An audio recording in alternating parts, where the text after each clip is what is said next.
নতুন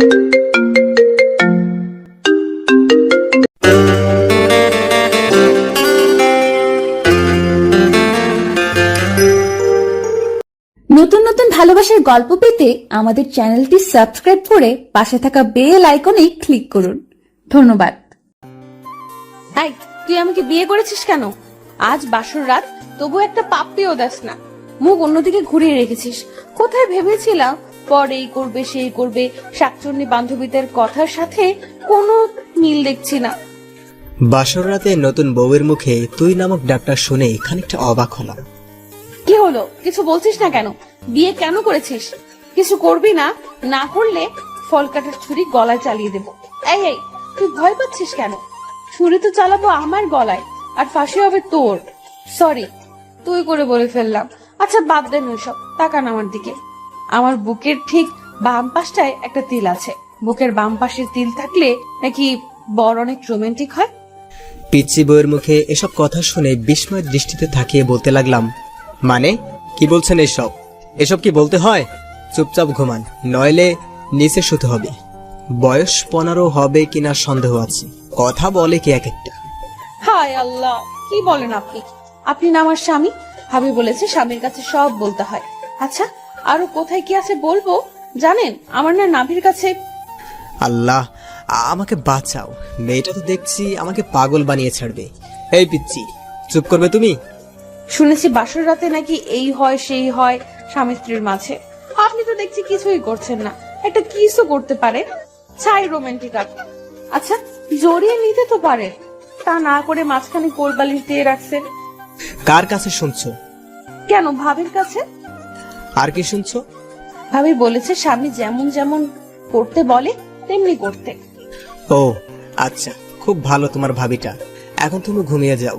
তোমার ভাবি বলেছে না স্বামী যা বলবে তাই করতে, সো তাড়াতাড়ি ঘুমিয়ে যাও। তাহলে ঘুমাবো? বাসর রাতে নাকি ঘুমায় না। তুমি কি আমাকে ড্রপ দিছো? আচ্ছা, কোল বালিশটা সরাও, মাঝখানে ইন্ডিয়া পাকিস্তান করে রাখছে। এই পিচ্চি, চুপ করবে? আমার জীবনটা নরক বানাতে এসেছি। ঘুমাও বলছি। বাসর রাতে কত কি করে শুনেছি স্বামী স্ত্রী, আর আমাকে ঘুমাতে বলছো? আচ্ছা, একটা আইডিয়া শুনবেন আপনি? আবার আইডিয়া? আচ্ছা বলো, কি বলবে? বাসর রাতে কি কি করে আপনি বলেন, আমি সব করব। আইডিয়াটা চমৎকার না? এই কতবার বলবো তোকে স্ত্রী হিসেবে মানি না, তারপরও এত প্যাস প্যাস করস কেন? আপনি না মানলে কি হবে? আমি আপনাকে মনে প্রাণে স্বামী হিসেবে মানি। বাঙালি মেয়েদের একবারই বিয়ে হয়। যখনই আল্লাহ তাআলার কালাম করে 3 বার কবুল বলেছি, তখন থেকে আপনাকে স্বামী হিসেবে গ্রহণ করেছি। শুধু ইহকালে নয়, পরকালেও আপনাকে স্বামী হিসেবে আল্লাহর কাছে চাইব। আচ্ছা এখন তুমি ঘুমাবে নাকি নিচে নামিয়ে দিব? যত সব, জীবনটাই শেষ করে দিয়েছি। বিয়ে নিয়ে কত স্বপ্ন ছিল, ছিল বাসর রাত নিয়ে কত পরিকল্পনা, কিন্তু কপালে যে বাচ্চা মেয়েটাকে বিয়ে করতে হবে তা কখনো জানতাম না। আচ্ছা, একটা পাপ্পি দেই আপনাকে। এই বলে মুখের কাছে মুখ নিয়ে ঠোঁটের সাথে ঠোঁট মিলিয়ে দিল। আমার চোখ জোড়া বন্ধ হয়ে গেল। পিচ্চির নাকের গরম শ্বাস জানান দিচ্ছে পিচ্চি কতটা কাছে চলে এসেছে। আমি ধাক্কা দিয়ে সরিয়ে ঠাস ঠাস করে চড় বসিয়ে দিল। এই মেয়ে বাসর রাতের সব জাগাচ্ছে। নাকে টিপ দিলে দুধ বের হয়ে আসবে, আর সে কিনা বাসর রাত নিয়ে লাফালাফি। যত সব, হিটলারটা আমার জীবনটা এভাবে নষ্ট করে দেবে কখনো ভাবিনি। আপনি ভুল বলছেন। নাকে চাপ দিলে দুধ বের হয় না, নাকে টিপ দিলে পচা বের হয়, দুধ তো বের হয় না। আল্লাহ, কই রাখছো আমায়? এই ডেভিল মেয়ে, চুপ করবি? পিচ্চি হয়ে এত কথা বলতে হয় না। সত্যি বললে ডেভিল হয়ে যায়। আর আমি পিচ্ছি না, আমার বয়স 14 বছর 3 মাস 17 দিন। মনে মনে ভাবছি মেয়েটাকে মারা ঠিক হয়নি, কিন্তু কি করব? পিচ্চি মেয়েটার জন্য হিটলারটা আমার ভবিষ্যৎটাই নষ্ট করে দিল। আচ্ছা, আপনি ঘুমান। আর আপনার হাতে ব্যথা পেয়েছেন কি? কথাটা শুনে নিজের অজান্তেই খারাপ লাগলো। পিচ্চিটার দিকে তাকাতেই মনে হচ্ছে একটা পূর্ণিমার চাঁদ। এত সুন্দর কোনো মেয়ে হতে পারে? মুখ দিয়ে রং ধনুর আভা বের হচ্ছে। কি পিচ্চিটার ঠোঁট কেটে রক্ত বের হচ্ছে। থাপ্পড়টা জোরেই লাগছে। আচ্ছা তোমার নাম কি? আমাকে বিয়ে করার সময় নাম শুনেননি? তোমাকে বিয়ে করার কোনো ইচ্ছাই ছিল না, হিটলারটার জন্য বিয়ে করেছি। এখন নামটাকে বলবে? এখন বলে লাভ নেই। বিয়ে করে ফেলেছেন। শুনেন, আমার নাম কারিমা জাহান কথা। আচ্ছা কথা, সরি। তোমার লাগেনি তো? এই যে নাও টিস্যু, টিস্যু দিয়ে রক্তটা মুছে নাও। আপনি না বলছেন আপনি আমাকে স্ত্রী হিসেবে মানেন না? না মানলে আমার জন্য কষ্ট পেতেন না। ওই চুপ করবি? তোকে স্ত্রী হিসেবে কোনো দিন মানি না আর মানবো না। কাউকে টিস্যু দেওয়া মানে তাকে বউ হিসেবে মেনে নেওয়া না। এই বলে কোলবালিশটা নিয়ে চলে গেলাম সোফাতে। আর একটু থাকলে আমি পাগল হয়ে যাব। কই যাচ্ছেন আপনি? জাহান্নামে যাচ্ছি। চুপচাপ এখানে শুয়ে থাকবি, নইলে তোকে ফ্লোরে শুয়ে থাকতে হবে। আচ্ছা ঠিক আছে। বাতিটা অফ করে শুয়ে শুয়ে ভাবছি, হিটলার আমার জীবনটাকে এভাবে নষ্ট করে দিবে। তোবা শুনলে বাসায় এসে আমাকে খুন করবে, নইলে এসে নিজে গাড়ির নিচে পড়ে মরবে। বারবার তোবার কথা মনে পড়ছে। দুজন দুজনকে নিয়ে কত স্বপ্ন দেখেছি, আর মাঝখানে হিটলারটা পিচ্ছি মেয়েটাকে বিয়ে করিয়ে দিল। ও, আপনাদের তো পরিচয়টাই দেওয়া হয় নাই।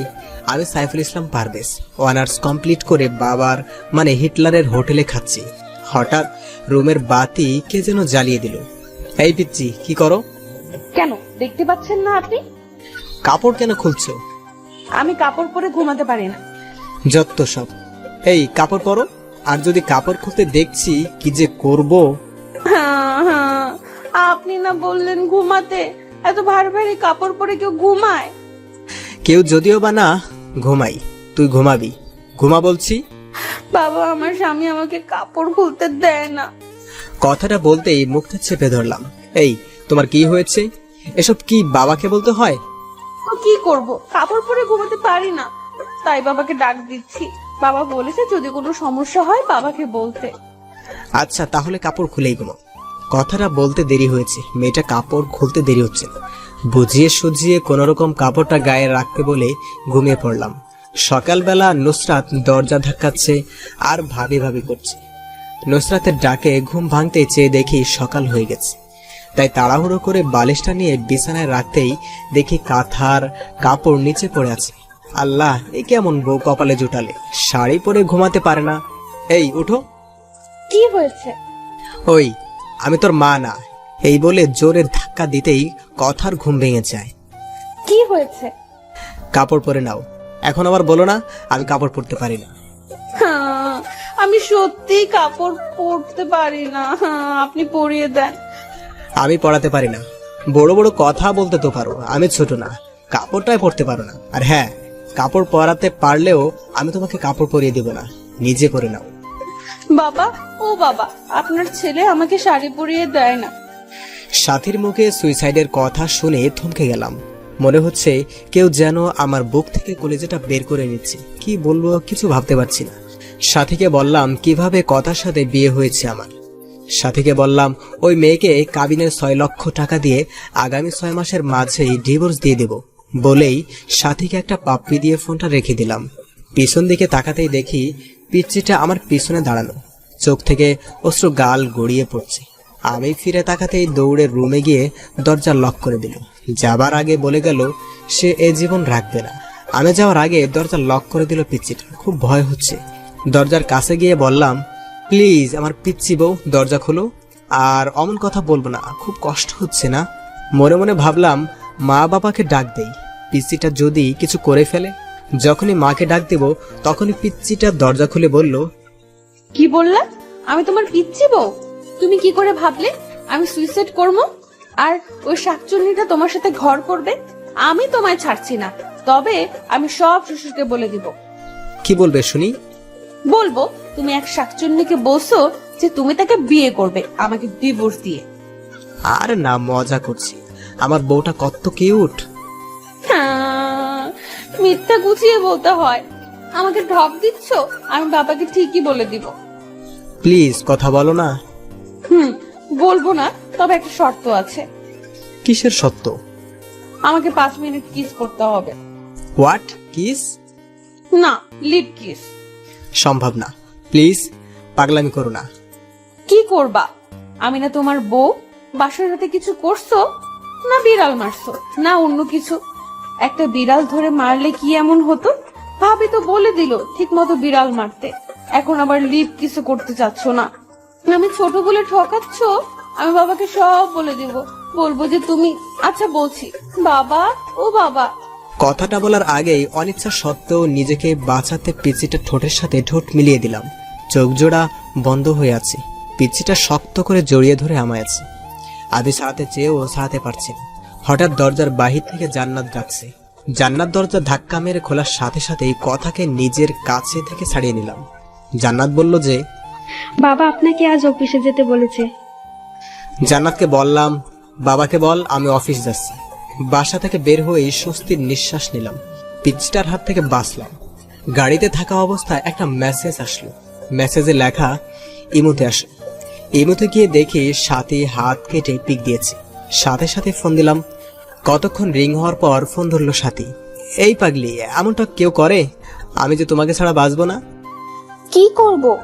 তোমার বউ হয়ে তোমার বাড়িতে আমার যাওয়ার কথা ছিল। নিজের ভালোবাসার মানুষ অন্যের বুকে, যাকে নিজের থেকেও বেশি ভালোবাসলাম, আজ সে আমার না। কেন যে আল্লাহ আমাকে এসব দেখার জন্য বাঁচিয়ে রেখেছে? আমি সত্যিই বাঁচতে চাই না।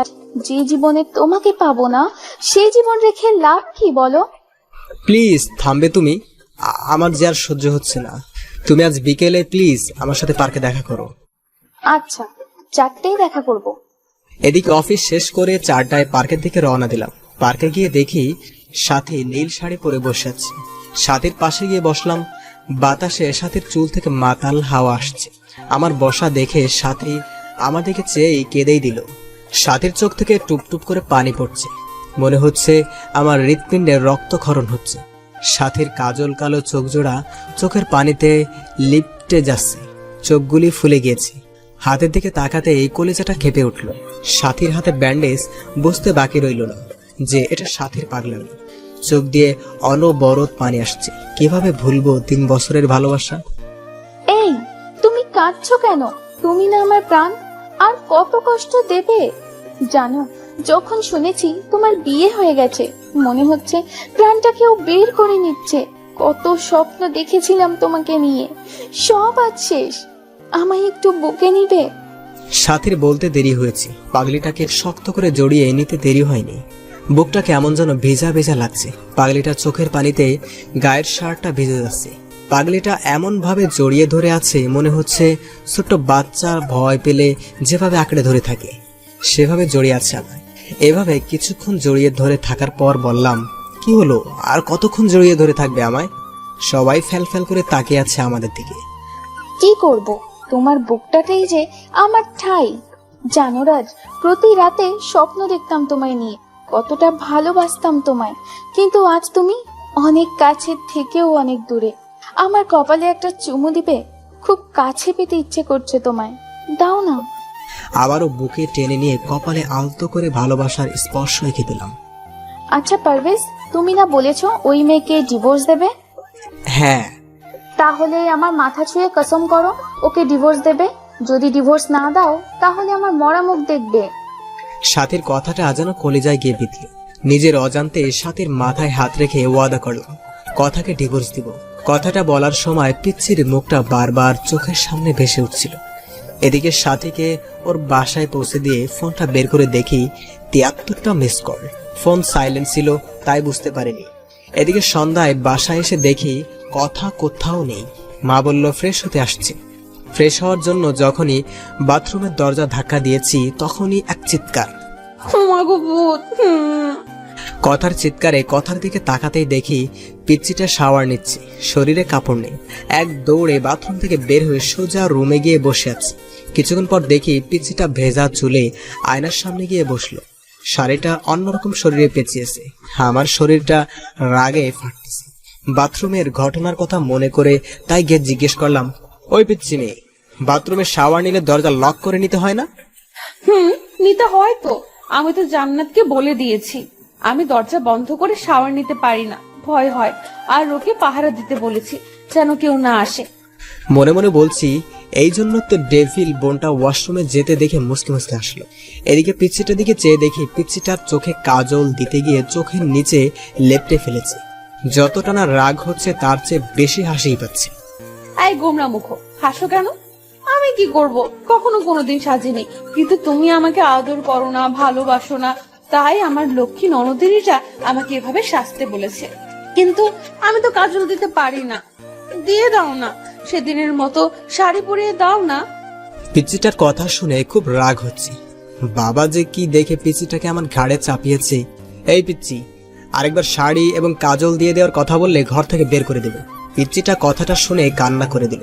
হেসকে দিতে দিতে বলল, পিচ্চিটার কথা শুনে খুব রাগ হচ্ছে।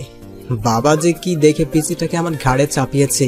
এই পিচ্চি, আরেকবার শাড়ি এবং কাজল দিয়ে দেওয়ার কথা বললে ঘর থেকে বের করে দেব। পিচ্চিটা কথাটা শুনে কান্না করে দিল। হেসকে দিতে দিতে বলল, আমাকে তাড়িয়ে দিও না, তুমি তাড়িয়ে দিলে আমি কোথায় যাব? আমার যে কেউ নেই তুমি ছাড়া। আমি রুম থেকে বের হয়ে গেলাম।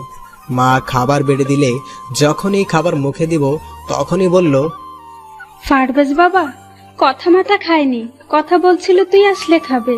জানিস বাবা, ছোট মেয়ে তো সারাদিন এত করে বলার পরও কিছু খায়নি। মেয়েটার মুখের দিকে তাকানো যায় না, ওকে নিয়ে একসাথে খা। মার কথা শুনে অজান্তে ইমোটা খারাপ হয়ে গেল। পিচ্চি মেয়ের পাগলামি দেখে, আচ্ছা মা তুমি বসো, আমি কথাকে নিয়ে আসছি। এই বলে রুমে গিয়ে দেখি পিচ্চিটা ড্রেসিং টেবিলের সামনে বসে এখনো কাঁদছে। এই কথা, তুমি খাওনি কেন? স্বামীকে ছাড়া স্ত্রী কি খায়? আচ্ছা চলো একসাথে খাবো। আর হ্যাঁ, আজকের পর খাওয়ার সময় হলে খেয়ে নিবে, আমার জন্য অপেক্ষা করতে হবে না। না, আমি খাবো না। তুমি একটা পচা, আমাকে আদর করো না। খেতে পারি, তার আগে আমার চোখে কাজল পরিয়ে দিবে, কালকের মতো শাড়ি পরিয়ে দিবে। জানো, তোমার স্পর্শ আমার অঙ্গ জুড়ে থাকে। তুমি বোঝো না তোমার স্পর্শে আমি কতটা শিহরিত। নিজের অনিচ্ছা থাকা সত্ত্বেও পিসিটার চোখে কাজল এবং শাড়ি পরিয়ে দিলাম। রাতে একসাথে খেয়ে একটা বালিশ আর চাদর নিয়ে ফ্লোরে শুয়ে পড়লাম। পিচিটাকে খাটে শুতে দিলাম। এদিকে পিচিটা খাটে শুয়ে থাকবার জন্য বললেও ধমক দিতেই আর কিচ্ছু বলেনি। এদিকে রাতে ঘুমিয়ে গেছি, হঠাৎ বুকটা ভারী ভারী লাগছে। চোখ খুলতেই ভূত দেখার মতো ভয় পেলাম, কারণ কথা আমার বুকের উপর শুয়ে আছে। চাঁদের আলো জানালার কাচ ভেদ করে পিচিটার মুখে পড়েছে। এত মায়াবী লাগে কেন মেয়েটাকে চাঁদের আলোয়? না দেখলে অজানাই থেকে যেত। হঠাৎ সাথীর কথা মনে হতেই পিচিটাকে বুক থেকে সরিয়ে দেওয়ার জন্য ধাক্কা দিতেই আরো শক্ত করে জড়িয়ে ধরল। এই কি করছো? ওঠো বলছি। কথা ঘুমের মাঝেও চোখ খুলতে খুলতে বলল, আমার স্বামীকে জড়িয়ে ধরে আছি, এতে খারাপের কি আছে? আমার অধিকার আমি আদায় করে নিব। বুক থেকে ছাড়িয়ে কষে একটা থাপ্পড় দিয়ে বলতে লাগলাম, তোকে বলেছি না আমাকে স্বামী না ভাবতে? কেন জড়িয়ে ধরে থাকিস? আমি বলছি না তোকে ডিভোর্স দেব? কথাটা বলতেই খাটে চলে গেল কথা। আমি আবার গভীর ঘুমে হারিয়ে গেলাম। এদিকে ঘড়ির কাঁটা একটা বাজতেই কথা ঘুম থেকে উঠে সুন্দরভাবে ওযু করে 2 রাকাত নামাজ শেষ করে মোনাজাত ধরে বলতে লাগলো, হে পরওয়ারদিগার, আমার আল্লাহ, তুমি তো সর্বশক্তিমান। তোমার হুকুম ছাড়া গাছের পাতাও নড়ে না। তুমি ছাড়া তো আমার কষ্ট বোঝার মতো কেউ নেই। এই মধ্যরাতে পৃথিবীর সবাই এখন গভীর ঘুমে, তখন তোমার অভাগী বান্দাটা তোমার দরবারে 2টি হাত তুলে ধরেছে। তুমি কি দেখো না আল্লাহ, আমি আমার স্বামীকে কতটা ভালোবাসি? আমার বুক থেকে আমার স্বামীকে তুমি কেড়ে নিও না। তোমার পবিত্র কালাম করে বিয়ে নামক পবিত্র বন্ধনে আবদ্ধ হয়েছি, এই বন্ধন ছিন্ন করো না, বাঁচবো না আল্লাহ। ও আল্লাহ, আমার স্বামীর পায়ের নিচের জায়গাটুকু আমাকে ভিক্ষা দাও। কথাটা বলে ফুফিয়ে ফুফিয়ে কাঁদতে লাগলো। পরের দিন সকালে মায়ের ডাকে ঘুম ভাঙলো। বাবা আজকে অফিসে যেতে না বলে কথাকে কলেজে ভর্তি করিয়ে দিতে বলল। আমি বাবার কথায় না করতে পারি না, তাই অনিচ্ছা সত্ত্বেও ডিস্টার্বকে নিয়ে বাইকে করে রওনা দিলাম। কলেজের গেটে বাইক দাঁড় করানোর সাথে সাথে যা দেখলাম তা দেখার জন্য একেবারেই প্রস্তুত ছিলাম না। এখন আমি কি করব ভেবেই পাচ্ছি না কিছু। কিন্তু সাথী কেমন করে যেন তাকিয়ে আছে, মনে হচ্ছে এখনই বৃষ্টি নামবে। কথাকে কলেজে ভর্তি করিয়ে দিয়ে যখনই কলেজ গেট পার হয়েছি তখনই দেখি কলেজের পাশে রেল লাইনে একটা মেয়ে দাঁড়িয়ে আছে। মিনিট 10 পর ট্রেন আসবে, বুঝতেছি না কি করব। বাইক নিয়ে একটু কাছে যেতেই বুকটা কেঁপে উঠল। সাথী রেল লাইনের মাঝখানে দাঁড়িয়ে আছে, ট্রেন আসার সময় হচ্ছে, মিনিট 5 এর মাঝে ট্রেন আসবে। এদিকে সাথীকে ডাকছি, সাথী চোখ বন্ধ করে আছে। এদিকে বাইক রেল লাইনের সাইডে পাথরের সাথে ধাক্কা লেগে পড়ে যায়। বাইক পড়ে আমার উপর। আমি খুব চেষ্টা করছি আমার উপর থেকে বাইক সরাতে, কিন্তু পারছি না। এদিকে দেখা যাচ্ছে ট্রেন প্রায় কাছে এসে পড়েছে। বুকের হার্টবিট বেড়েই যাচ্ছে।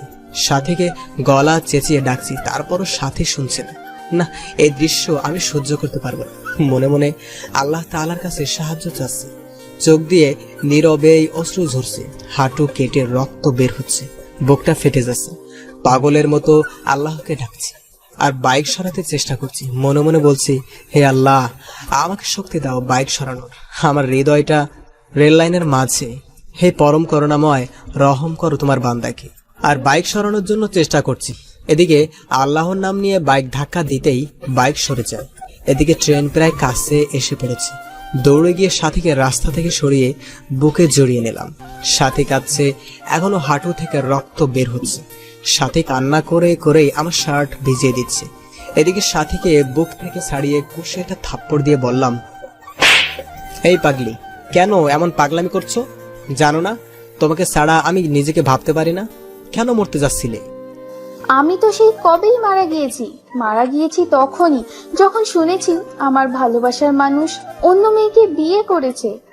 চোখ দিয়ে আষাঢ় শ্রাবণ ঝর্ণা ধারা নেমেছিল। বিরহের অনলে প্রতিনিয়ত পড়ছি আমি। আমার দেহটা ছাড়া আত্মাটা সেই কবেই মরে গেছে। জানো, আজ যখন তোমার বাইকের পিছনে ওই মেয়েটাকে দেখলাম, কলিজাটা ফেটেই যাচ্ছিল আমার। মনে হচ্ছে দম বন্ধ হয়ে মারা যাব। আমি তোমার পাশে অন্য কাউকে সহ্য করতে পারি না। কি করব? তোমাকে একজন জড়িয়ে ধরে থাকবে আর আমি কিভাবে দেখব? তাই ট্রেনের নিচে পড়ে তুমিহীনা এই জীবন নিঃশেষ করতে চেয়েছিলাম। কেন বাঁচালে আমাকে? আমি যে তিলে তিলে শেষ হয়ে যাচ্ছি। বলতে পারো কেন এতটা ভালোবাসার পরও তুমি আমার নও? কেন আজ তোমার বুকে অন্যজনের ঠাঁই? যে স্বপ্নগুলো তোমায় নিয়ে দেখতাম, সেই স্বপ্ন অন্য কেউ নিয়ে দেখে। প্লিজ, তুমি আমাকে গলা টিপে হত্যা করো, আর নয়তো বা তোমার পায়ের নিচে আমাকে একটু জায়গা দাও। জানো পারবেশ, তুমি বিয়ে করার পর একটা রাতও আমি ঘুমাতে পারি না। প্রতিটা রাতে কেঁদে কেঁদে বালিশ ভিজিয়েছি। তোমার বুকে একটু জায়গা দিবে? একটু জড়িয়ে নাও না প্লিজ, নাও না প্লিজ প্লিজ। কান্না করতে করতে কথাগুলো বলল সাথী। সাথীর মুখে এমন কথা শুনে বুকের বাঁ পাশটা চিনচিনে ব্যথা করছে। চোখ দিয়ে টুপটাপ করে পানি গাল বেয়ে গড়িয়ে পড়ছে। কিছু ভাবতে পারছে, খুব ইচ্ছে করছে সাথীকে জড়িয়ে ধরে বলি, সাথী, খুব ভালোবাসি তোমায়, নিজের থেকেও বেশি। মনে হচ্ছে কথাটা বললে বুকের ব্যথাটা কমবে। তাই সাথীকে হেঁচকা টান দিয়ে শক্ত করে বুকে জড়িয়ে নিলাম। কপালে একটা চুমু দিয়ে বললাম, বড্ড ভালোবাসি, খুব বেশি ভালোবাসি তোমায়, হয়তো নিজের জীবনের চেয়েও বেশি ভালোবাসি। পাগলিটা কেঁদে কেঁদে শার্টটা ভিজিয়ে ফেলছে। পাগলিটা আরো শক্ত করে জড়িয়ে আছে আমায়। এদিকে সাথীকে বললাম, খুব শীঘ্রই আমরা বিয়ে করছি, কথাকে খুব তাড়াতাড়ি ডিভোর্স দিচ্ছি। সাথী ডিভোর্সের কথা শুনে আবার জড়িয়ে ধরে কপালে চুমু দিয়ে চলে গেল।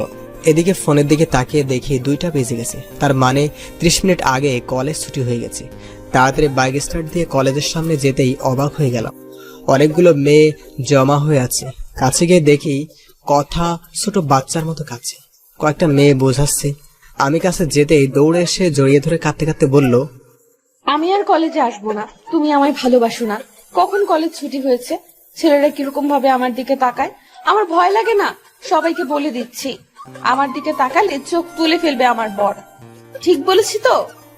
সবাই হাসছে মুখ ধরে। পাশ থেকে একটা মেয়ে বলে ফেললো, ভাইয়া, পৃথিবীতে খুব কম ছেলেই আপনার স্ত্রীর মতো বউ পায়। একটা মেয়ে যে স্বামীকে এত ভালোবাসতে পারে, সারাটা দিন ক্লাসের মাঝে আপনার কথাই বলেছে। আপনি নিতে আসতে দেরি করেছেন বলে ছোট বাচ্চা মেয়ের মতো কাঁদতে, হাসিও পাচ্ছে আবার কান্নাও আসছে। এখনকার যুগে এমন মেয়েও পাওয়া যায়? এদিকে কথাকে বাইকে উঠাতেই শক্ত করে জড়িয়ে ধরলো। মনে হচ্ছে খুব ভয় পাচ্ছে।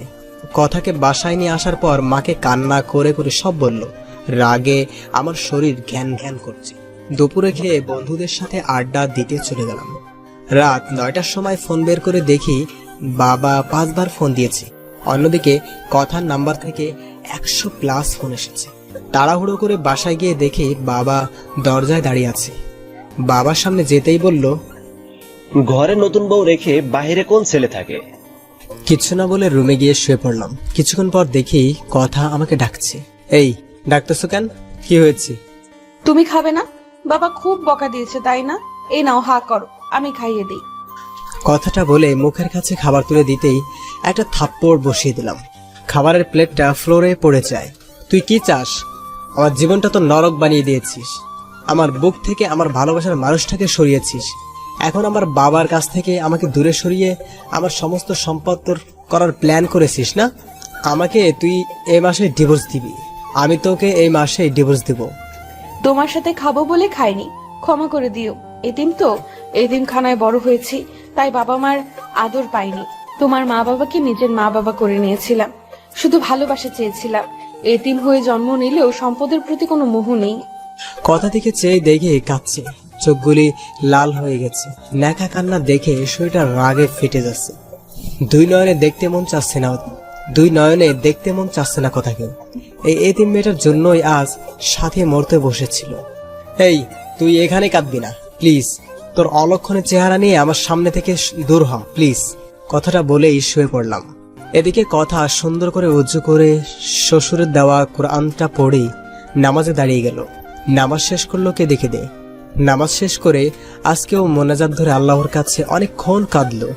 মোনাজাত শেষে রুমে গিয়ে শুয়ে পড়ল। এদিকে ফজরের নামাজের আজান শুনে ঘুম ভাঙতেই অবাক হলাম। কথা মেয়েটাকে রাতে এত বকা দেওয়ার পরও জড়িয়ে ধরে শুয়ে আছে। মন চাচ্ছে ধাক্কা দিয়ে ফেলে দেই। এই, কি হচ্ছে? ওঠো। আর একটু ঘুমাই। এই বলে আরো শক্ত করে জড়িয়ে ধরলো।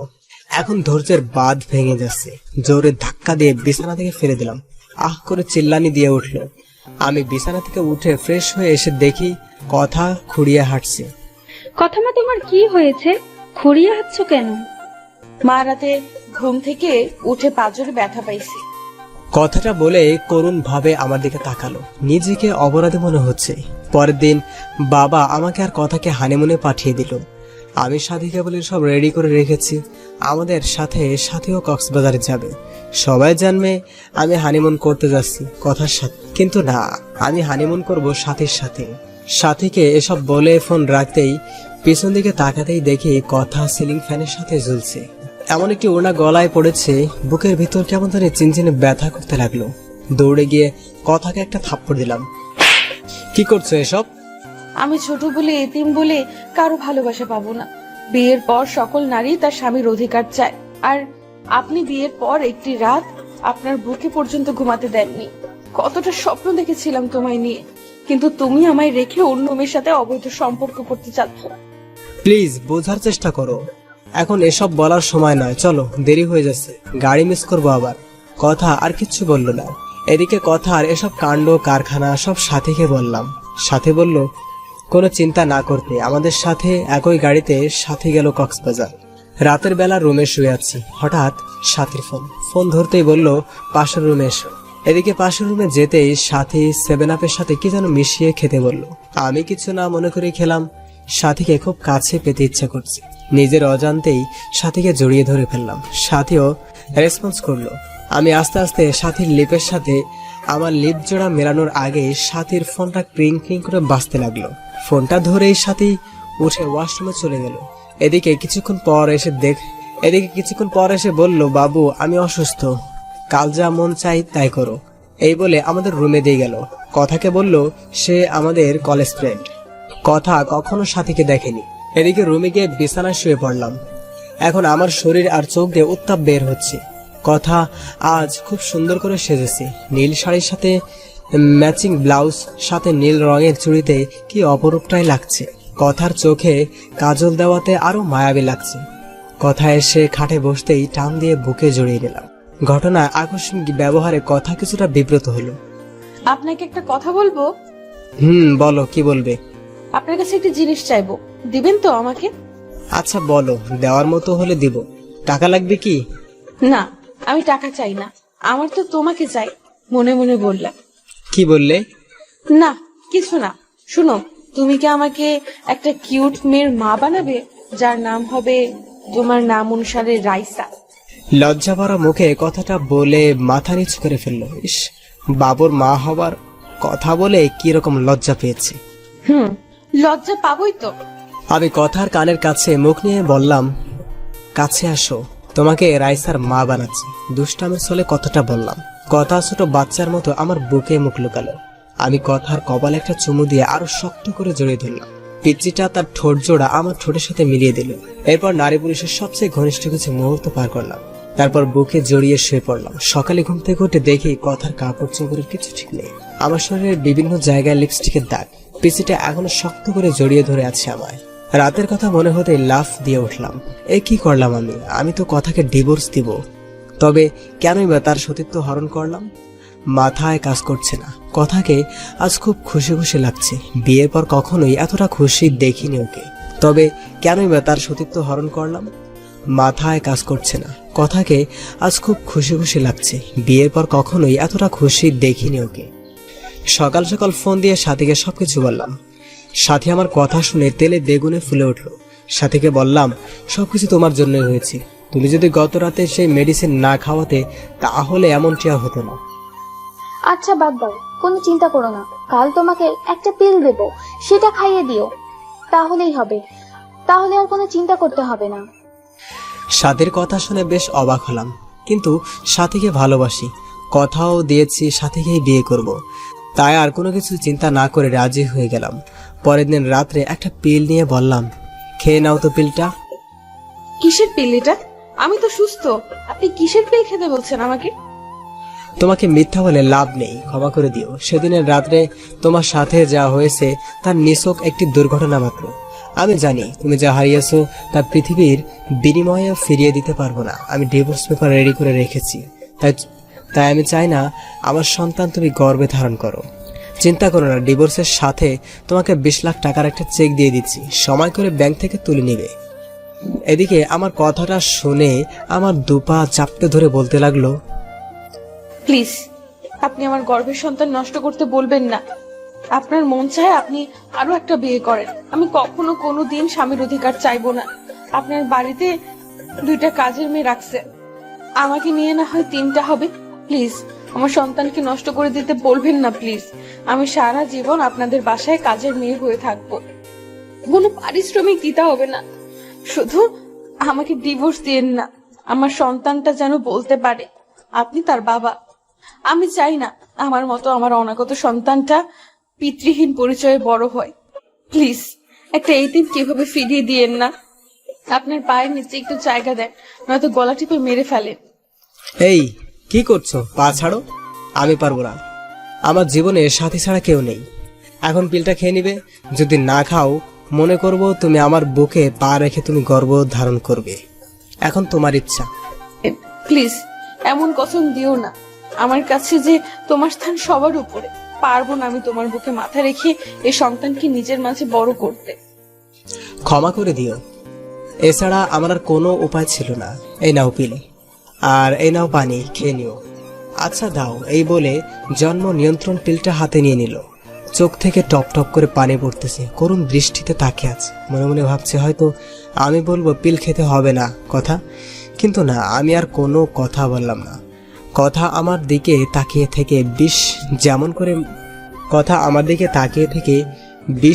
করে মানুষ মুখে নেয়, ঠিক তেমনই করে মুখে নিল।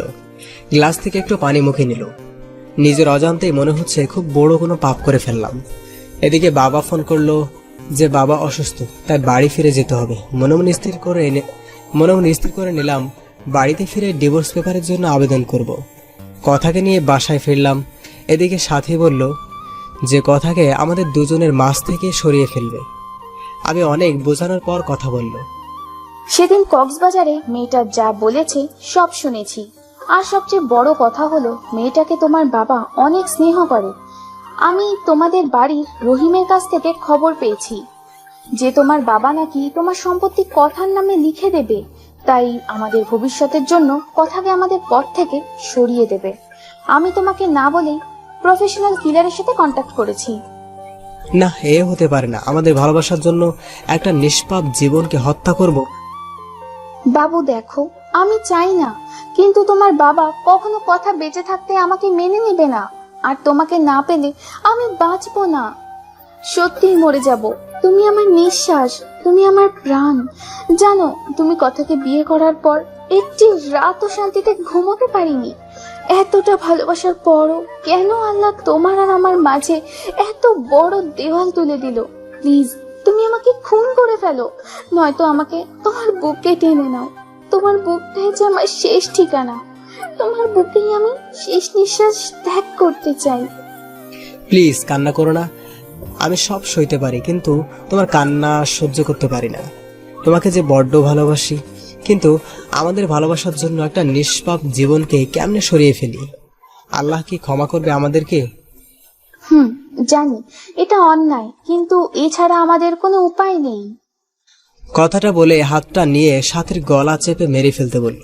প্লিজ কিল মি, আমাকে গলা চেপে মেরে ফেলো, তোমাকে ছাড়া বাঁচতে পারবো না। জানো পারবেশ, মেয়েরা সব ভাগ দিতে পারে, তবে একটা ভাগ ছাড়া, তা হলো তার ভালোবাসার ভাগ। আমার সহ্য হয় না কথাকে। যে বুকে আমার থাকার কথা সে বুকে সে মেয়েটা থাকে।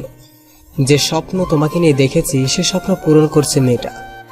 আমাকে তুমি হত্যা করতে পারবে না তোমার সেই স্ত্রীর কথাকেও হত্যা করতে, কিন্তু তোমাকে আমায় হত্যা করতে হবে না। তুমিহীনা এই জীবন দিয়ে আমি কি করব? কথাটা বলে কাঁদতে কাঁদতে ব্লেড দিয়ে হাত পোঁছ দিল। হাত থেকে ফিরকি দিয়ে রক্ত বের হতে লাগলো। সাথীর চোখ দিয়ে টুপটাপ করে পানি পড়তে লাগলো। সাথীর রক্ত দেখে নিজের কলিজাটা ফেটে যাচ্ছে। ঠাস করে চড় বসিয়ে দিলাম সাথীর গালে। আমার থাপ্পড় খেয়ে ফুফিয়ে কাঁপতে লাগলো। শক্ত করে জড়িয়ে ধরলাম সাথীকে শক্ত করে জড়িয়ে ধরে বলতে লাগলাম, কেন এইভাবে পাগলামো করছো? তোমাকে ছাড়া আমি কেমনে বাঁচবো? কথাকে তাহলে খুব শীঘ্রই আমাদের মাঝ থেকে সরিয়ে আমার ময়না পাখিটিকে আপন করে নিব। বুকের ভেতর চাপা কান্নার আওয়াজ পেলাম। সাথীকে ছেড়ে দিয়ে সাথীর কপালে ভালোবাসার স্পর্শ এঁকে দিলাম। সাথীকে বাসায় ড্রপ করে বাসায় আসতে দেখি কথা খাবার নিয়ে বসে আছে। রাত প্রায় 10টা। আমি কিছু না বলে শুয়ে পড়লাম। আপনি খাবেন না? কিছু খেয়েছেন? মন খারাপ আপনার? হ্যাঁ, বাইরে থেকে খেয়ে এসেছি। আর হ্যাঁ মন খারাপ আমার। আর তার কারণ তুই। পিছিটার দিকে তাকিয়ে দেখি কাঁদবে ভাব। কম্বলটা টান দিয়ে শুয়ে পড়লাম। মাঝরাতে ঘুম ভাঙতে দেখি কেউ একজন শক্ত করে জড়িয়ে রেখেছে আমায়। চোখ খুলেই দেখি পিচ্ছিটা আমার বুকে। চাঁদের আলো পিচ্ছিটার মুখে এসে পড়ছে। চুলগুলো রং পাল্টাচ্ছে। হঠাৎ নিচের দিকে তাকিয়েই চোখ কপালে উঠল। পিচ্ছিটা শাড়ি খুলে নিচে ফেলে দিয়েছি। আমি জানি কথা শাড়ি পরে ঘুমাতে পারে না, কিন্তু 3 পিস তো পরে ঘুমায়। তাহলে আজ ইচ্ছা করে এমন করছে। আজ পিচ্ছিটাকে এত সুন্দর লাগছে। মাথার চুলগুলো কপাল পেরিয়ে মুখে এসে পড়েছে। মন চাচ্ছে ফু দিয়ে চুলগুলো কপাল থেকে সরিয়ে আলতো করে কপালে ভালোবাসার পরশ এঁকে দেই। একই আমার গায়ে লিপস্টিকের দাগ। মনে মনে ভাবছি আজ মনে হয় পুরুষ ধর্ষণ করেছে। আমার বুকে লিপস্টিকের দাগ দেখে বিস্মিত হলাম। কথার ঠোঁটের দিকে তাকিয়ে দেখি ঠোঁটে এক বিন্দু লিপস্টিক নেই। মনে মনে ভাবছি পিছিটা কি সর্বনাশ করছে। তবে আজ কেন পিছিটাকে এত সুন্দর লাগছে? মন চাচ্ছে সারা জীবনের জন্য আপন করে নেই। হয়তো কথা সৃষ্টি হয়েছে আমার জন্য, কিন্তু না, আমার বুকে সাথী ছাড়া অন্য কারোর জায়গা নেই। আমার মন প্রাণ জুড়ে শুধু সাথী। তাই কথাকে কয়েকবার ডাক দিলাম, উঠল না। তাই জোরে ধাক্কা দিতেই চোখ কসলিয়ে উঠল। আমি বললাম, কি ব্যাপার? আমার গায়ে লিপস্টিকের দাগ কেন? আর তুমি কেন আমার বিছানায় শুয়েছ? আমার না খুব ভয় করছিল, আর রাতে আমি কিছুই করিনি, সব আপনি করছেন। আমি তো আপনার সাইডে ঘুমিয়েছিলাম, আপনি জোর করে বুকে টেনে নিয়েছেন। আপনাকে মনে করেছিলাম এমনি অনেক ভালো, কিন্তু ঘুমের ঘরে আপনি যে এত ডেভিল। না, ডেভিল না, শুধু টেবিলের বস। আমার লিপ কিস করেছেন, ঘাড়ে কিস করেছেন, বুকে কিস। এই চুপ, অসভ্য মেয়ে। আর কিছুক্ষণ পর বলবে আমার আর কত জায়গায় করেছি, বলতে হবে না। আপনি ঘুমাননি তাহলে? সব জেগে থেকে ইচ্ছে করেই করেছেন? এই পিচ্ছি, চুপ করবে? মিথ্যা বলতে লজ্জা করে না? তোমার শাড়ি কে খুলেছে? হ্যাঁ, শাড়ি কেন খাটের নিচে ফেলে রেখেছো? শাড়ি পরতে পারো না, বিয়ে বসেছো কেন? আমি না হয় শাড়ি পরতে পারি না, নিজে তো লুঙ্গিটাও পরতে পারো না, আবার অন্যকে শাড়ি পরার কথা বলে। পিচ্ছিটার কথা শুনে নিজের দিকে তাকাতে চোখ বন্ধ করে ফেললাম। চাদরটা গায়ে জড়িয়ে কষে একটা থাপ্পড় দিলাম কথাকে। থাপ্পড়টা খেয়ে মাটিতে পড়ে গেল। আমার রাগ চরম উঠে গেছে। রাগের মাথায় বলতে লাগলাম, তুই মরতে পারিস না? আমার জীবনটাকে নষ্ট করে দিয়েছিস। জন্ম নিয়ে তোর মা বাবাকে খেয়েছিস, এখন আমাকেও খাবি নাকি? আর তোকে না বলছি ডিভোর্স দিব, তারপরও কেন আমার বিছানায় আসিস? আরেকদিন যদি আমার বিছানায় আসিস তাহলে প্রয়োজনে তোকে খুন করে জেলে যাব। আপনাকে খুব কষ্ট দিয়েছে তাই না? আপনার কথা লাগেনি তো? আপনার হাতে কি ব্যথা পেয়েছেন? জানেন আল্লাহ কেন যে আমাকে বাঁচিয়ে রেখেছে? ছোটবেলায় অনাথ আশ্রমে বড় হয়েছি, দেখিনি মায়ের মুখ। মা ডাকটাও কখনো ডাকতে পারিনি বাবার কাছে আবদারের সুরে কিছু চাইতে। কখনো বাবার কাছে চড়ে ঘুরতে পারিনি। পারবোই বা কিভাবে? বাবাকে তো কখনো দেখিনি, আর এখন আসছে আপনাকে জ্বালাতে। জানেন, আত্মহত্যা মহাপাপ, সেজন্যই হয়তো বেঁচে আছি। তা না হলে কখনোই আপনার পথের কাটা হতাম না। আপনার বাড়ির দাসী করে রেখে দিয়ে, পারিশ্রমিক হিসাবে সকাল বিকাল রাতে এভাবে থাপ্পড় দিয়ে, তবুও তো দাসী হয়ে আপনার হাতের স্পর্শটা পাবো। আসি, কি করব, ভয় পাই তো, তাই আপনার বুকটাকে নিরাপদ মনে করে শুয়েছিলাম। ক্ষমা করে দিবেন এই এতিমটাকে। পিসিটার কথা শুনে নিজের কাছে খুব খারাপ লাগছে। এভাবে মারাটা ঠিক হয়নি। সবচেয়ে খারাপ লাগছে যখন দেখলাম পিসিটার ঠোঁট কেটে রক্ত পড়ছে। পরের দিন মা বাবা জান্নাতকে নিয়ে নানি বাড়িতে গেল। সাথীকে ফোন দিলে সাথী বাড়িতে আসে। এদিকে সাথী আজ পিঙ্ক কালারের একটা শাড়ি পরেছে, হালকা লিপস্টিকের সাথে চুলগুলো ছেড়ে দিয়েছে। সাথী আসলেই সাথীকে নিয়ে বেডরুমে ঢুকে পড়ে। কথা অবাক নয়নে তাকিয়ে আছে, চোখটা ছলছল করছে, মনে হচ্ছে কখন জানি বৃষ্টি নামবে। কি হলো, দরজা দাঁড়িয়ে আছো কেন? আজ তুমি জান্নাতের রুমে থাকবে, আজ রাত্রে আমাদের এই রুমে আসবে না। আর আমাদের এই রুমে আজ রাত্রে আমাদের এই রুমে আসবে না, বিরক্তি করতে। আর হ্যাঁ, আমাদের দুজনের জন্য খাবার দিয়ে যেও। এদিকে কথা আমার মুখের দিকে তাকিয়ে মাথা নাড়িয়ে হ্যাঁ সূচক জবাব দিল। কথা চলে গেল। সাথী এসে জড়িয়ে ধরে বলতে থাকে, এদিকে আমার হাতটা সাথীর স্পর্শকাতর জায়গায় সাথীর নিঃশ্বাস ভারী হয়ে আসছে। ঠোঁট জোড়া সাথীর ঠোঁট জোড়াকে আবদ্ধ করে ফেলবে ঠিক তখনই কথা খাবার নিয়ে রুমে ঢুকে পড়ে, কোনো প্রকার নক না করে। আমি সাথীকে ছেড়ে দিই। কথা দিকে তাকিয়ে বুঝতে পারলাম কাঁদছে। কথা ভাবেনি আমি এতটা নিচে নেমে যাব, কিন্তু কথা জানতো না আমার কলিজার টুকরা হচ্ছে সাথী। সাথী আমার জীবন মরণ, আমার ভালোবাসা। আমার ভালোবাসা সব সাথীর জন্য। কথা খাবার রেখে চলে গেল। চোখ দিয়ে পানি পড়ছে, দেখা গেল কথার। এদিকে সাথীর সাথে গল্প করতে করতে কখন যে আমি আর সাথী ঘুমিয়ে যাই খেয়াল নেই। সাথে সাথে ফিজিক্যালি রিলেশন করতে চাইলেও সাথী বিয়ের পরের কথা বলে। আমরা সিদ্ধান্ত নিয়েছি 1 সপ্তাহ পর বিয়ে করব, তাই আর জোর করিনি। এদিকে মাঝরাতে কারো চাপা কান্নার আওয়াজে ঘুম ভেঙে যায়। চোখ খুলতে দেখি বিথি সাথী আমার বুকে। সাথীকে বুক থেকে সরিয়ে কান্নার আওয়াজ কোথা থেকে আসছে তা দেখার জন্য রুমের বাইরে বের হতেই যা দেখলাম তা দেখার জন্য একেবারে প্রস্তুত ছিলাম না। কবে যে পাবো তোমায় সারা জীবনের জন্য, কবে তোমার বুকে মাথা রেখে ঘুমাবো। কথা যায় নামাজে বসে আছে, দেখে মনে হচ্ছে মোনাজাত ধরে আছে।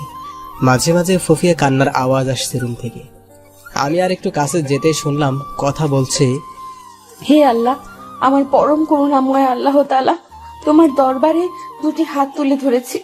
আল্লাহ, শুনেছি মাঝরাত নাকি তুমি প্রথম আসমানে এসে বান্দাদের ফরিয়াদ শোনো, শুনবে না? জানো আল্লাহ, দুনিয়াতে মানুষ কষ্ট পেলে মা বাবাকে বলে, তুমি তোমার মা বাবাকে উঠিয়ে নিয়েছো। তুমি ছাড়া যে আসমানের উপরে জমিনের নিচে কেউ নেই আমার। শুনতে পাচ্ছ কি আমার কথা? দুনিয়াতে সন্তান কান্না করে দিলে মা দৌড়ে আসে, সন্তানকে কোলে তুলে নিয়ে গালে মুখে চুমু দিয়ে বলে, কি হয়েছে আমার লক্ষ্মী সোনা, কাঁদে না। হে আল্লাহ, তুমি তো দুনিয়ার মায়েদের চেয়ে লাখো কোটি গুণ তোমার বান্দাদের বেশি ভালোবাসো। তুমি তো সব দেখো হে মাবুদ। আমার স্বামী আজ অন্যের বুকে শুয়ে আছে, আমার কলিজাতে ফেটে যাচ্ছে। আল্লাহ, আমার মা বাবাকে তুমি তোমার কাছে নিয়ে নিলে, আমাকে কেন রেখেছো? আমাকে কষ্ট দিতে তোমার যদি ভালো লাগে দাও, আরো কষ্ট। আল্লাহ, আমি যার সইতে পারছি না। একজন পতিতা নারীও তার স্বামীর ভাগ অন্য কাউকে দিবে না, আর আমি এতটাই অভাগী, জন্ম নেওয়ার পর না পেলাম মা বাবার ভালোবাসা, না পেলাম স্বামীর ভালোবাসা। আজ আমার স্বামী আমাকে বের করে দিয়ে অন্য মেয়ের সাথে রাত্রি যাপন করছে। হে আল্লাহ, আর কত কাঁদবো, কত কাঁদলে তোমার রহমতের সাগরে টান লাগবে, আর কত অশ্রু বিসর্জন দিলে তোমার আরশ কুরসি কেঁপে উঠবে, কত কাঁদলে তোমার রহমত আর রহিম নামের দয়ার সাগরে টান লাগবে। তুমি না বলেছো এতিমদের অভিভাবক তুমি?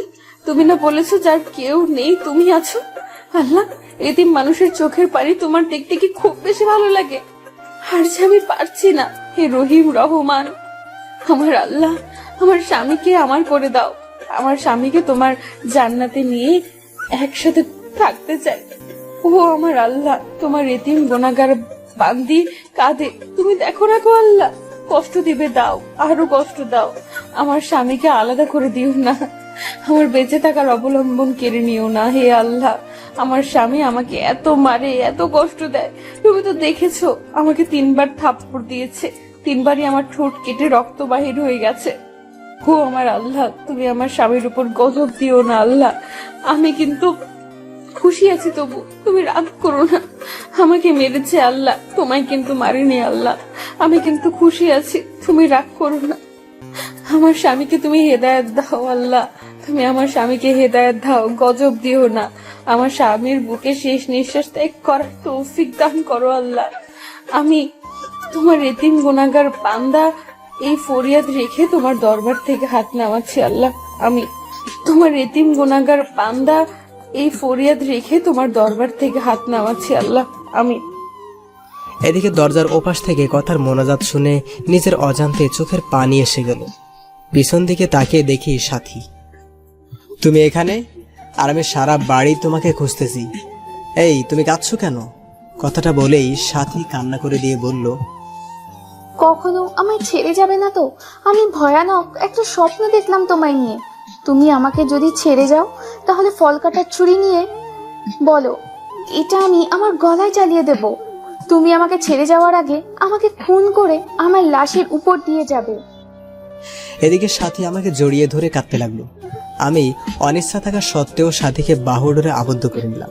সাথী কান্না করতে করতে শার্টটা ভিজিয়ে ফেলছে। সাথীকে ছাড়িয়ে বললাম, ভয় পেও না, তোমাকে ছেড়ে কোথাও যাব না। আমার হাতটা কাঁপছে, আমার চোখে বারবার পিচিটার মায়াবী চেহারাটা ভেসে উঠছে।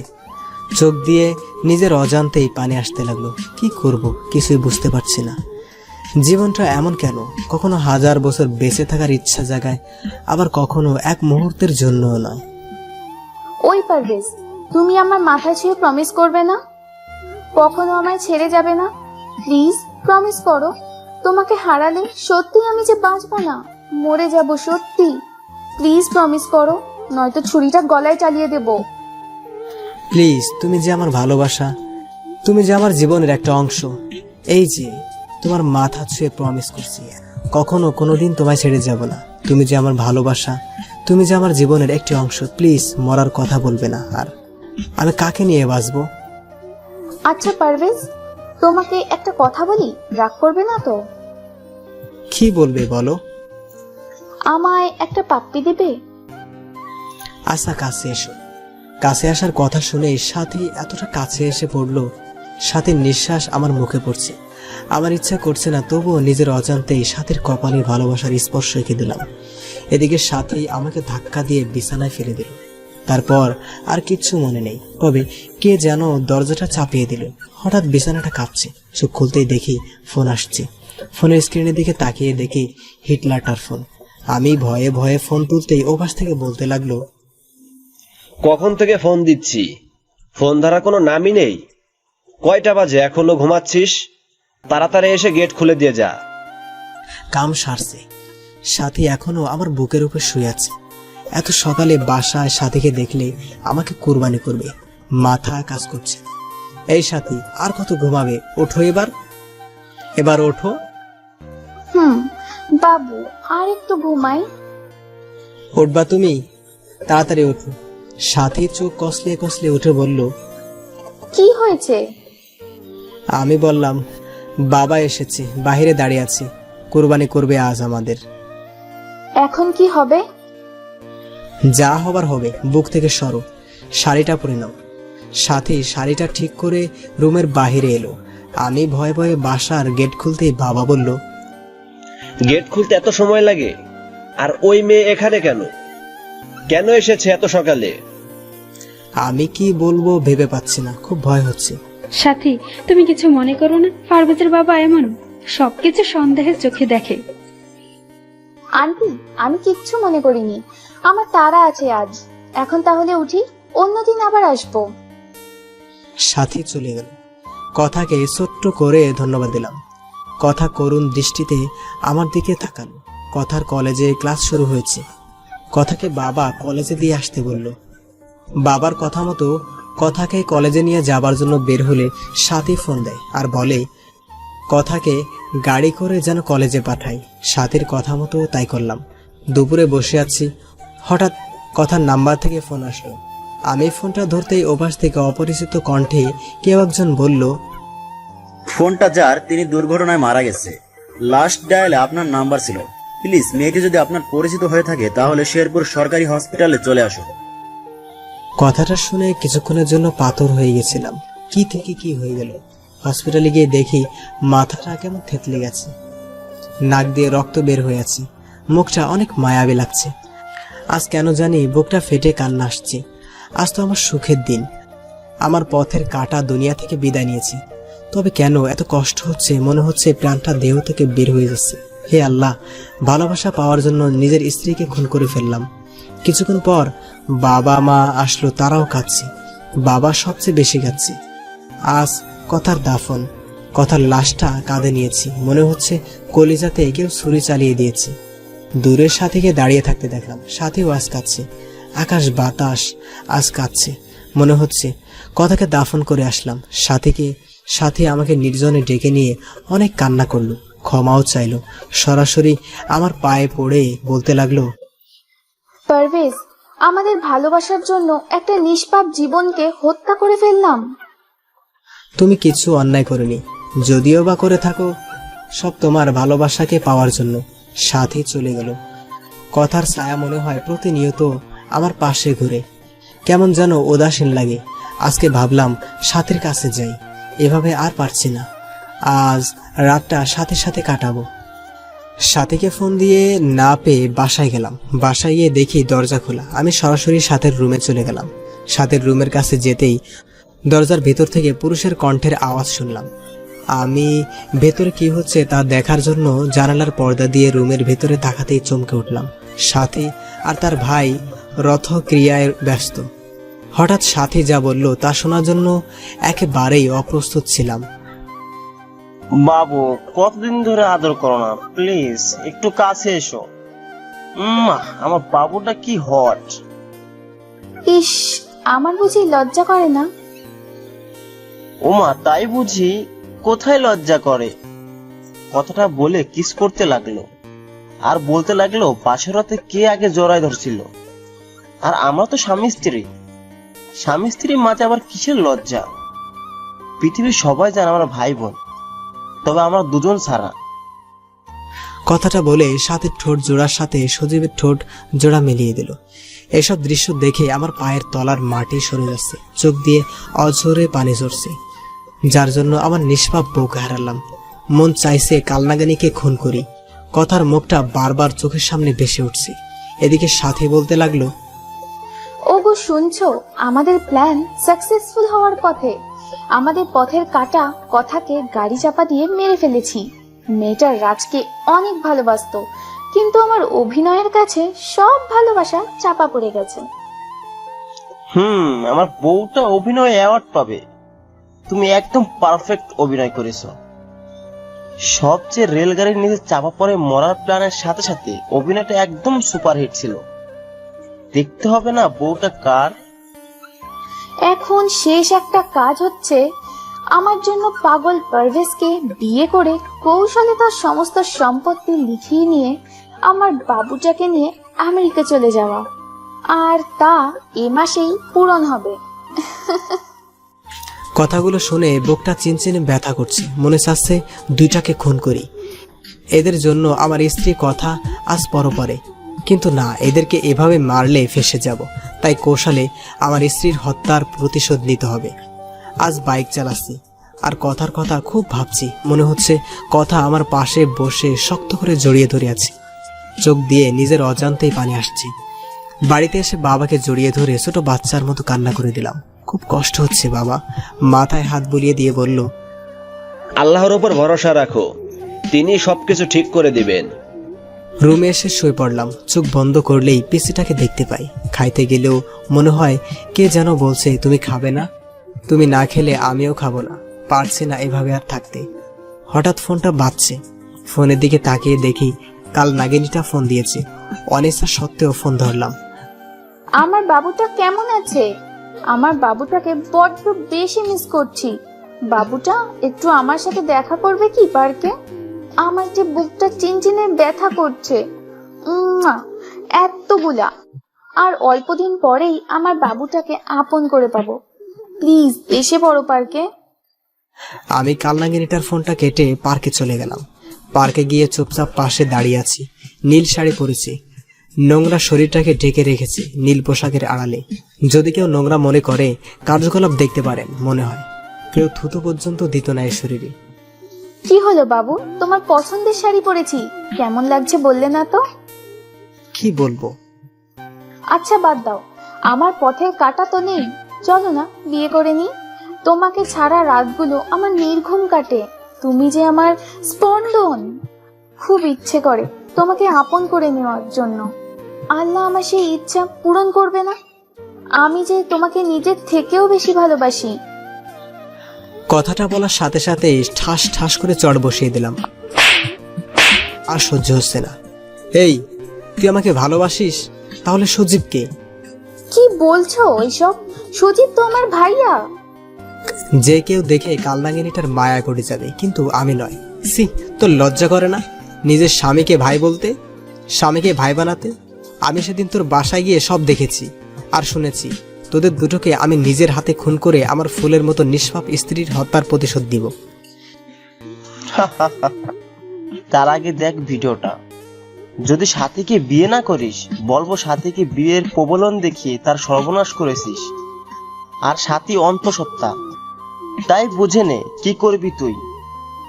পিছন দিকে তাকাতেই দেখি সজীব মোবাইল ফোনে সাথীর আর আমার হোটেল রুমের ভিডিও এবং বাসার ভিডিও রাখছে। এসব দেখে নিজেকে আর কন্ট্রোল করতে পারছি না। ফোনটা আছাড় দিয়ে ভেঙে ফেললাম। বাবু খুব রাগ করেছো? এমন হাজারো ভিডিও আছে। বাবু রাগ করে না, আগামী সপ্তাহে আমাদের বিয়ে। তুমি কাজী অফিসে এসো, নয়তো থানাতে পাঠাবো বাসর করতে। আমি আর কিছু বলতে পারলাম না। এসব আমার পাপের ফল। বাসায় এসে কথার ছবিটা বুকে নিয়ে কান্না করতে করতে ঘুমিয়ে গেলাম। পরের দিন সকালবেলা টেলিভিশন অন করতেই যা দেখলাম তা দেখার জন্য মোটেও প্রস্তুত ছিলাম না। কারণ খবরে দেখলাম কাল রোড অ্যাক্সিডেন্টে সজীব আর সাথী দুজনেই মারা গিয়েছে। মনে মনে ভাবলাম আল্লাহর বিচার সবচেয়ে বড় বিচার, যার হাত থেকে কারো রেহাই নেই। পরের দিন কথার পছন্দের নীল শার্টটা বের করতে আলমারি খুলে একটা ডায়েরি পেলাম। ডায়েরিটা হাতে নিয়ে বুঝতে পারলাম এটা কথার লেখা ডায়েরি। না পড়া সেই ডায়েরিটা। প্রথম পাতা উল্টাতে নীল কালিতে লেখা দেখলাম, কাল আমার বাসর রাত ছিল। বাসর রাত সব নারীর জীবনে শ্রেষ্ঠ রাত থাকে, কিন্তু আমার বাসর রাতে স্বামীর হাতের স্পর্শে ঠোঁটের রক্ত ঝরিয়েছি, মা বাবাকে হারিয়েছি। ভেবেছিলাম স্বামীর পায়ের নিচে বাকিটা জীবন কাটিয়ে দেব, কিন্তু আল্লাহ যার কপালে সুখ রাখেন সে কিভাবে সুখী হবে।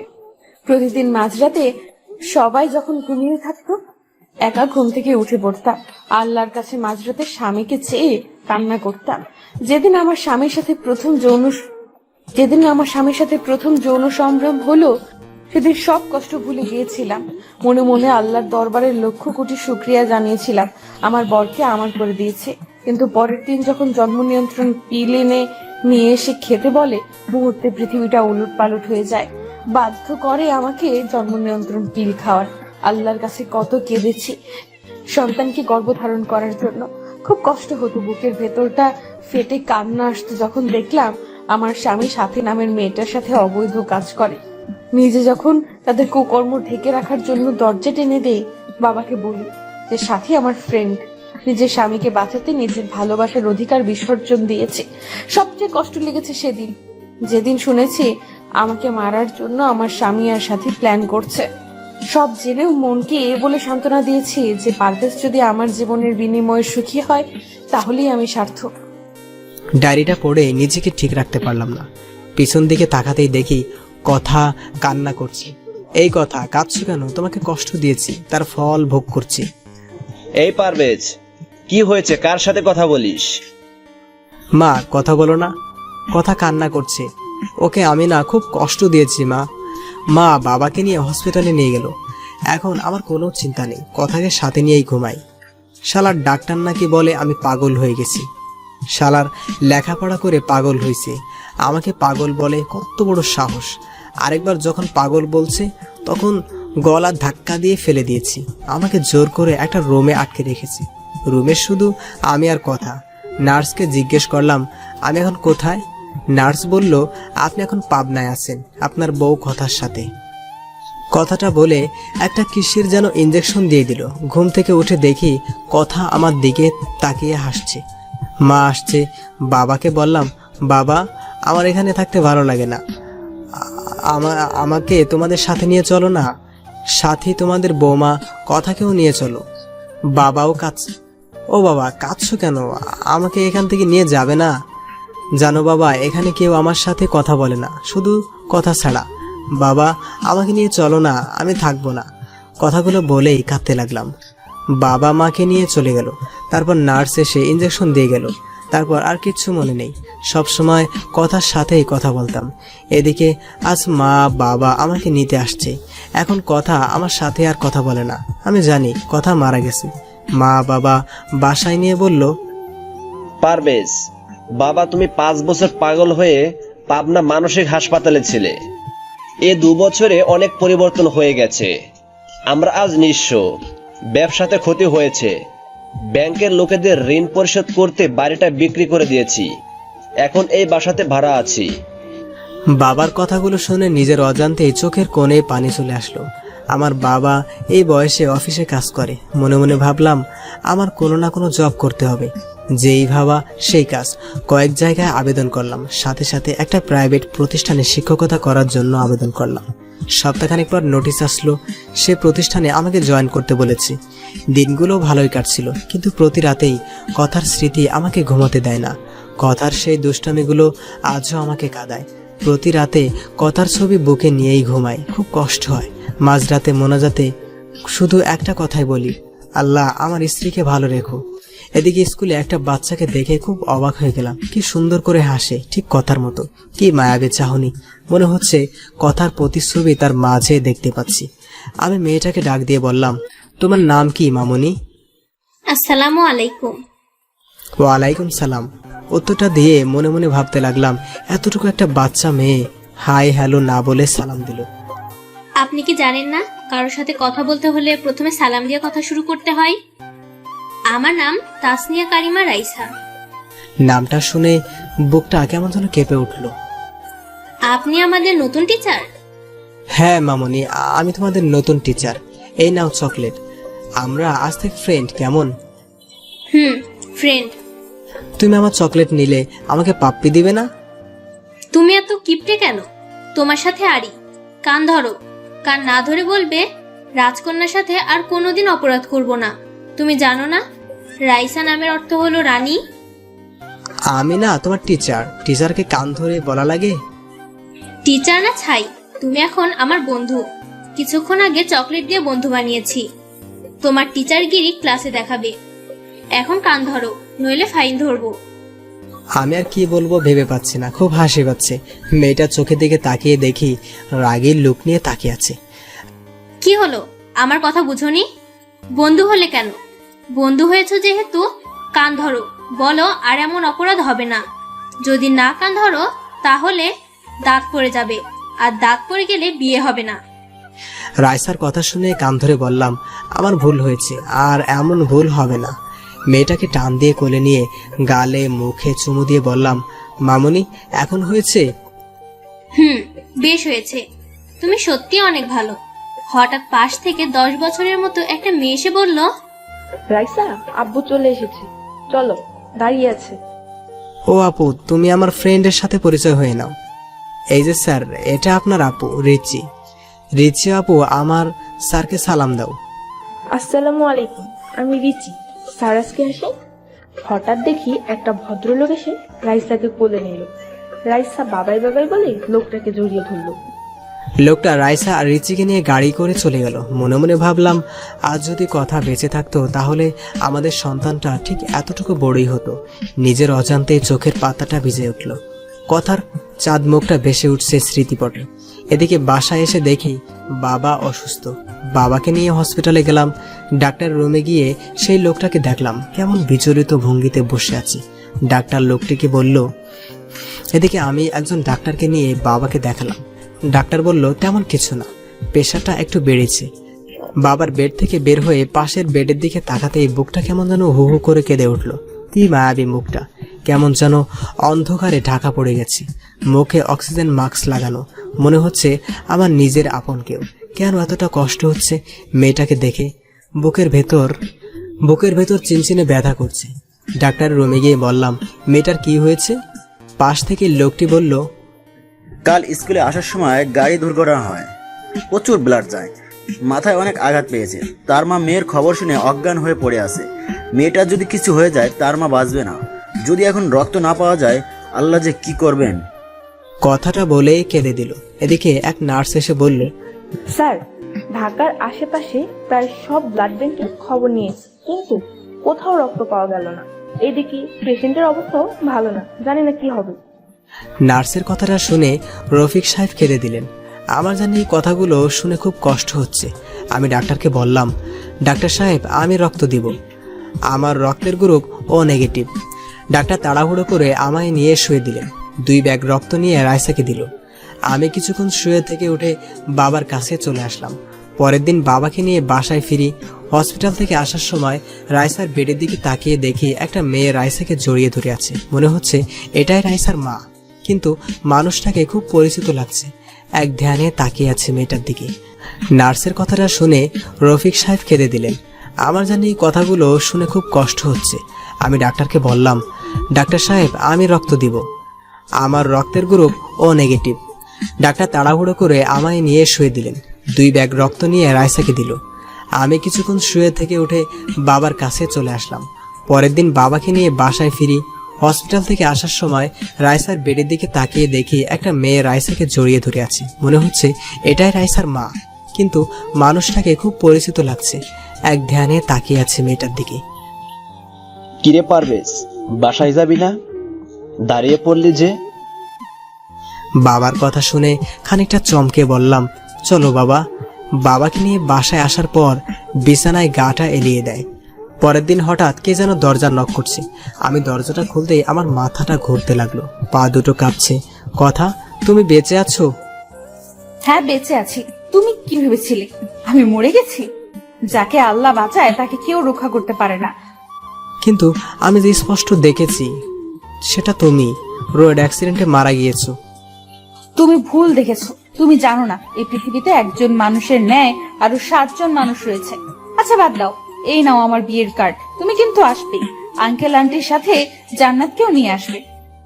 কথা, আমি তোমাকে ভালোবাসি, বড্ড বেশি ভালোবাসি। আমি আমার ভুল বুঝতে পেরেছি, প্লিজ আমাকে ক্ষমা করে দাও। তোমাকে ছাড়া সত্যি বাঁচবো না, প্লিজ ছেড়ে যেও না আমায়। প্লিজ, আমার বুক থেকে তোমাকে আর কেউ কেড়ে নিতে পারবে না। কান্না করে দিয়ে কথাগুলো বললাম। চোখ থেকে টুপটাপ করে পানি পড়ছে। নিজের অজান্তে কথার হাতটা ধরে ফেললাম। ঠাস ঠাস করে চড় বসিয়ে দিল কথা আমার গালে। হঠাৎ কি যেন পড়ার শব্দে ঘুম ভেঙে গেল। ফ্লোরের দিকে চেয়ে দেখি বুক থেকে কথার ছবিটা পড়ে ভেঙে গিয়েছে, গলাটা শুকিয়ে গেছে। টেবিল থেকে 1 গ্লাস পানি খেয়ে এসে বিছানায় ধপ করে বসে পড়লাম। আমি বুঝতে পারলাম আমি কথাকে নিয়ে বাজে স্বপ্ন দেখছি। কথার মুখটা বারবার ভেসে উঠছে। কয়েকদিন পর স্কুলে গিয়ে দেখি রফিক সাহেব বসে আছে। আপনাকে আজ আপনাদের বাড়িতে দাওয়াত, সন্ধ্যায় আসবেন। আজ আমাদের রাইসার 5ম জন্মবার্ষিকী। রফিক সাহেব কথাটা বলে বাড়ির ঠিকানা দিয়ে চলে গেল। এদিকে সন্ধ্যায় ঠিকানা দেওয়া বাসায় গিয়ে নক দিলাম।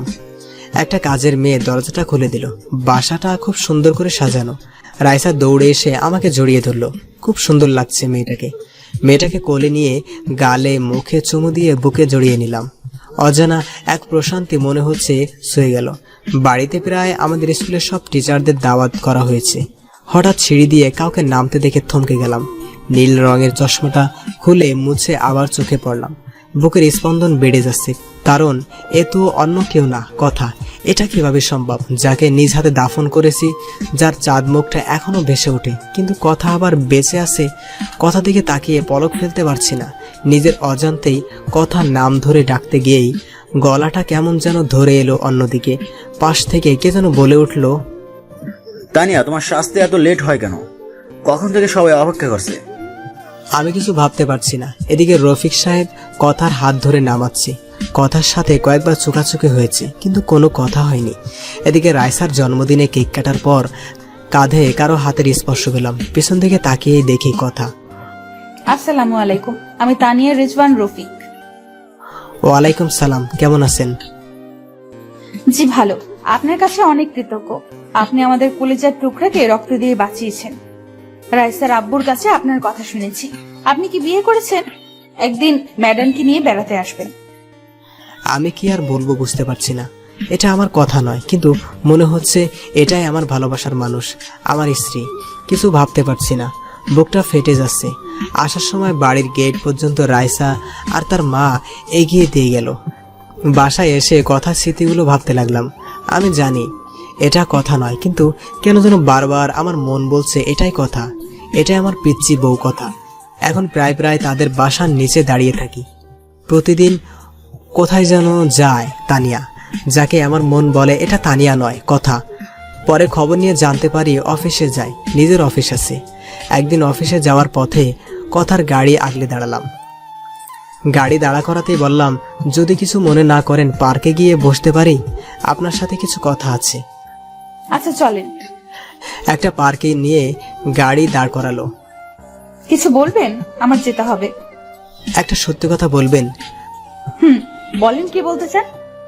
আমার মন বলছে তুমি তানিয়া না, আমার কথা। আমার মন বলছে প্লিজ মিথ্যা বলো না। আপনি কি ঠিক আছেন মিস্টার পারভেজ? আমি তানিয়া রেজওয়ান রফিক। আপনার কথা কি বলছেন এসব?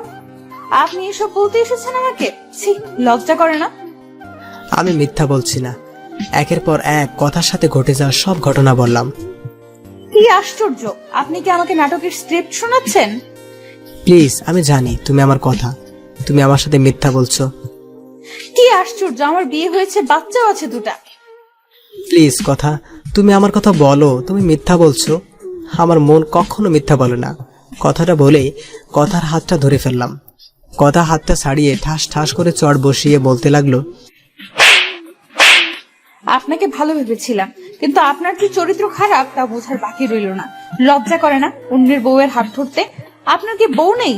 জানেনই আমার বর আর দুইটা মেয়ে আছে, তারপর আমাকে কেন বিরক্ত করেন? নির্ঘাত আমার মেয়ের জীবন বাঁচানোর জন্য আজ আপনাকে লোক ডেকে অপমান করলাম না, নইলে আজ আপনাকে পুলিশে দিতাম। ছোট লোক, নারীদের সম্মান করতে শিখেনি, জন্মের দোষ রয়েছে আপনার।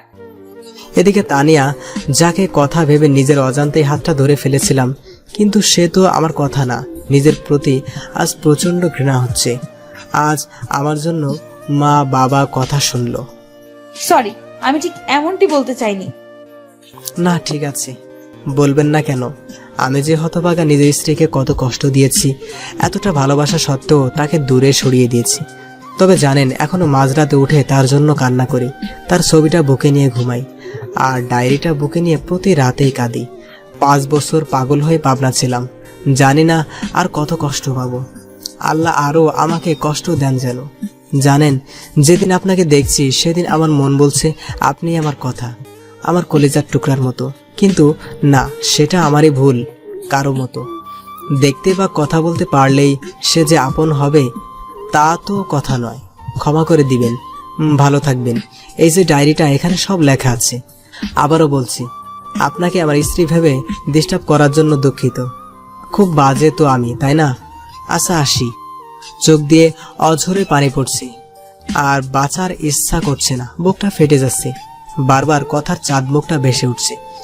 এদিকে কখন যে মাঝ রাস্তায় এসে পড়েছে জানি না। পেছন থেকে কে যেন ডাকছে। পিছন দিকে চেয়ে দেখি তানিয়া হাত দিয়ে ইশারা দিয়ে সরে যেতে বলছে। আমি মুগ্ধ নয়নে তাকিয়ে আছি। এদিকে তানিয়া দৌড়ে আসছে। কি সুন্দর লাগছে, মনে হচ্ছে আমার কলিজার টুকরার কথা দৌড়ে আসছে আমাকে ভালোবাসার পরম শিহরণে জড়িয়ে নেওয়ার জন্য। হঠাৎ কি যেন একটা ধাক্কা দিয়ে শূন্যে উড়িয়ে ফেলে দিল। পাশ দিয়ে একটা বাস চলে গেল। আমি ধাক্কা খেয়ে রাস্তার একপাশে গড়িয়ে পড়লাম। চোখ দুটি রক্তে বন্ধ হয়ে আসছে, নাক মুখ দিয়ে রক্ত বের হচ্ছে। অনুভব করতে পারছি কেউ বুকের সাথে শক্ত করে জড়িয়ে ধরে আছে আমায়, আর বলছে, ক্ষমা করে দাও আমায়, আমি তোমার কথা, তোমার কিছুই হবে না, আমাকে ছেড়ে কোথাও যেতে পারো না। কেউ কি শুনছেন? প্লিজ আমার স্বামীকে বাঁচাও, আমার স্বামীকে হেফাজত করো। কে আছো তোমরা? আমার স্বামীকে হসপিটালে নিয়ে যাও। চোখ দুটি বন্ধ হয়ে আসছে। শত চেষ্টা করেও চোখ দুটি খুলতে পারছি না। নিঃশ্বাস বন্ধ হয়ে আসছে, কানে ভেসে আসছে কথার আজারি। বারবার কপালে চুমু খাচ্ছে, শক্ত করে জড়িয়ে ধরে কাঁদছে। তারপর আর কিচ্ছু মনে নেই। অন্যদিকে একদল লোক এসে হাসপাতালে নিয়ে যায়। এদিকে কথাকে আজ পাগল পাগল লাগছে। ফোনটা বের করে পারভেজের বাবার কাছে ফোন দিয়ে কাঁদতে লাগলো। কি রে মা, কাঁদছিস কেন? কথা বলছিস না কেন? বাবা, পারভেজ অ্যাক্সিডেন্ট করেছে। বাবা, ওকে ছাড়া আমি বাঁচবো না। ওকে বাঁচান বাবা, আমার মেয়েটার কি হবে? মা, আপনি প্লিজ সদর হসপিটালে আসেন। কথার মুখে পারভেজের বাবার দুর্ঘটনার কথা শুনে তার পায়ের নিচে মাটি সরে গেল। কই গো পারভেজের মা, চলো হাসপাতালে যেতে হবে। আমাদের পারভেজ অ্যাক্সিডেন্ট করেছে। কথাটা বলতে গিয়ে গলাটা ধরে গেল। কি হয়েছে আমার বাবার? তোমাকে বলেছিলাম আমার ছেলেটাকে আর কষ্ট দিও না, কিন্তু তোমরা সবাই মিলে আমার ছেলেটাকে প্রতি রাতে কাঁদিয়েছো। এদিকে হসপিটালে এসে দেখে পারভেজকে অপারেশন থিয়েটারে নিয়ে গেছে। কথা কাঁদছে। রফিক সাহেব ও আসছে, কথাকে বোঝাচ্ছে। কথা পারভেজের মাকে জড়িয়ে ধরে কাঁদতে কাঁদতে বলল, মা, ও কোনো কথা বলছে না। ওকে ছাড়া সত্যি আমি মরে যাব। ও যে আমার নিঃশ্বাস, আমি বাঁচবো না মা পারভেজকে ছাড়া। ওকে চিরদিনের জন্য পাওয়ার জন্য কত কিছুই না করেছি। এখনো প্রতি রাতে তার দেওয়া শেষ অবলম্বন রাইসাকে বুকে নিয়ে বেঁচে আছি। হঠাৎ অপারেশন থিয়েটার থেকে ডাক্তার বেরিয়ে আসতেই কথা দৌড়ে গেল। প্লিজ ডাক্তার বলেন আমার স্বামী কেমন আছে? ওর কিছু হবে না তো? প্লিজ ডক্টর, চুপ করে থাকবেন না। ডাক্তার চোখ থেকে পানি ঝেড়ে দিয়ে বলল, আমরা সর্বোচ্চ চেষ্টা করেছি, কিন্তু এখন আমাদের করার কিচ্ছু নেই। আল্লাহকে ডাকেন, তিনি যদি ইচ্ছা করেন তাহলে বাঁচতে পারেন। রোগী ক্রিটিক্যাল অবস্থায় আছে। ডাক্তারের কথা শুনে কথার পায়ের তলার মাটি সরে গেল। চোখ থেকে টুপটাপ করে পানি ঝরছে। ডাক্তার, আমি কি পারভেজের সাথে দেখা করতে পারি? যান, তবে কোনো কথা বলবেন না। এদিকে কথা ডাক্তারের কথা মতো পারভেজের কেবিনে ঢুকতেই বুকটা হু হু করে কেঁদে উঠল। সারা মুখে ব্যান্ডেজ করা, মুখের অক্সিজেন মাস্ক লাগানো, খুব কষ্ট লাগছে কথার কাছে। পারভেজের মায়াবী মুখটা বারবার ভেসে উঠছে। কথা কিছু না ভাবতে পেয়ে পারভেজের পা দুটি জড়িয়ে ধরে কাঁদতে লাগলো। কাঁদতে কাঁদতে বলল, পারভেজ প্লিজ আমায় ক্ষমা করে দাও। আমায় ছেড়ে কোথাও যেও না। তোমার পায়ের নিচে থাকতে দিও। তোমার পায়ের নিচে যে আমার সব সুখ। আমি তোমাকে অনেক কষ্ট দিয়েছি, প্লিজ আমায় ছেড়ে দিও না। তুমি না বলেছো তোমার যদি কখনো মেয়ের নাম হয় রাইসা রাখবে? তুমি জানো না রাইসা তোমার আর আমার মেয়ে? জানো তোমার মেয়ে জানে তুমি ওর বাবা। আমাকে কতবার বাবা ডেকে বুকে জড়িয়ে নিতে চেয়েছিল, কিন্তু আমি তোমাকে বাবা বলে ডাকতে দেইনি। তুমি তোমার মেয়েকে বুকে জড়িয়ে নেবে না? ওই আমার জীবন, আমার বেঁচে থাকার অবলম্বন। তোমাকে ছাড়া যে আমি আমাকে কল্পনা করতে পারি না। কথাগুলো বলতে বলতে পা দুটো বুকের সাথে জড়িয়ে কাঁদতে লাগলো। সমানে পায়ে চুমু খাচ্ছে কথা। এদিকে পেছন থেকে এসব নার্স দেখে নিজেই অজান্তে কেঁদে দিয়েছে। নার্স বলল, বোন প্লিজ এভাবে কান্না করো না, আল্লাহকে ডাকো, রোগীর ক্ষতি হবে না। নার্সের কথা শুনে পারভেজের পা ছেড়ে দিলাম। কলিজাটা ফেটে যাচ্ছে। বাসা থেকে ফোন দিল, রাইসা নাকি কাঁদছে তার বাবার জন্য। কেউ তার কান্না থামাতে পারছে না। রাইসা শুনেছে পারভেজ নাকি অ্যাক্সিডেন্ট করেছে। বাবাকে বলে বাসায় যাওয়ার জন্য বের হতেই এক লোক বলল, ম্যাডাম হসপিটালে আসার সময় আপনার হাতে ডায়েরিটা ছিল। কথা ডায়েরিটা হাতে নিয়ে বাসায় আসতেই, তুমি আমার বাসায় আসবে না, তুমি বাবাইকে কষ্ট দিয়েছো। আমি সব শুনেছি। আঙ্কেলকে যখন ফোনে বলেছো যে বাবাই অ্যাক্সিডেন্ট করেছে, তাও তোমার জন্য। তুমি আমাকে বাবা ডাকতে দাওনি। আমার বাবা অনেক ভালো। সেদিন আমার জন্য কান ধরেছিল, আমাকে বুকের সাথে জড়িয়ে ধরেছিল, আমার গালে মুখে পাপ্পি দিয়েছিল।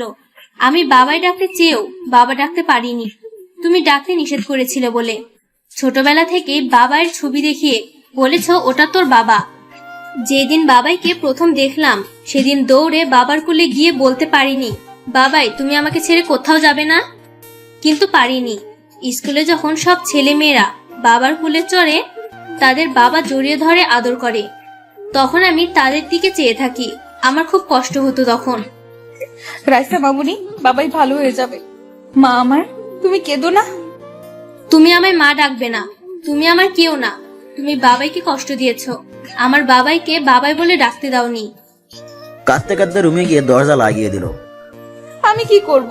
রাইসার কথাগুলো শুনে কলিজা ফেটে যাচ্ছে।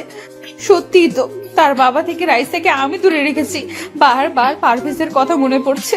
রফিক ভাইয়া কিছু বলছে না, শুধু বলল, মানুষটাকে বড্ড বেশি কষ্ট দেওয়া হয়ে গেছে রে। আমি দরজাটা লাগিয়ে বিছানায় শুয়ে বালিশের মুখটা লাগিয়ে কাঁদতে লাগলাম। হঠাৎ মনে পড়লো পারভেজ একটা ডায়েরি দিয়ে গেছে। টেবিলের উপর থেকে ডায়েরিটা তুলে বুকে জড়িয়ে নিলাম। আমার এই হৃদয়ে লিখেছিলাম তোমারই নাম। ডায়েরির পরের পাতা উল্টাতেই ওগো হৃদয় রাগিনী, জানি না কিভাবে শুরু করব। আমি যে অনেক বড় অপরাধী, তোমার অবুঝ ভালোবাসাকে অবহেলা করেছি।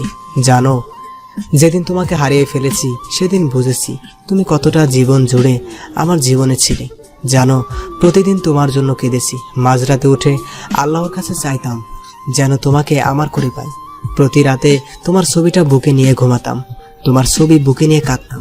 জানো, মানুষ মারা গেলে নাকি তারা হয়ে যায়, তাই প্রতি সন্ধ্যায় আকাশের তারাদের সাথে কথা বলতাম যেন আমার হৃদয়াঙ্গিনীকে তারা যেন কষ্ট না দেয়।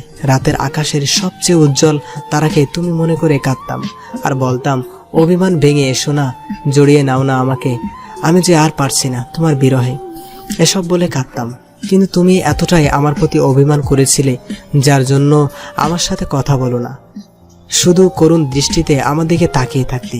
সত্যি কি তুমি আমাকে ক্ষমা করবে না? জানো, আমার খুব ইচ্ছা করে তোমাকে এই মরুর বুকে জড়িয়ে নিয়ে শান্ত করতে আমারই প্রাণ।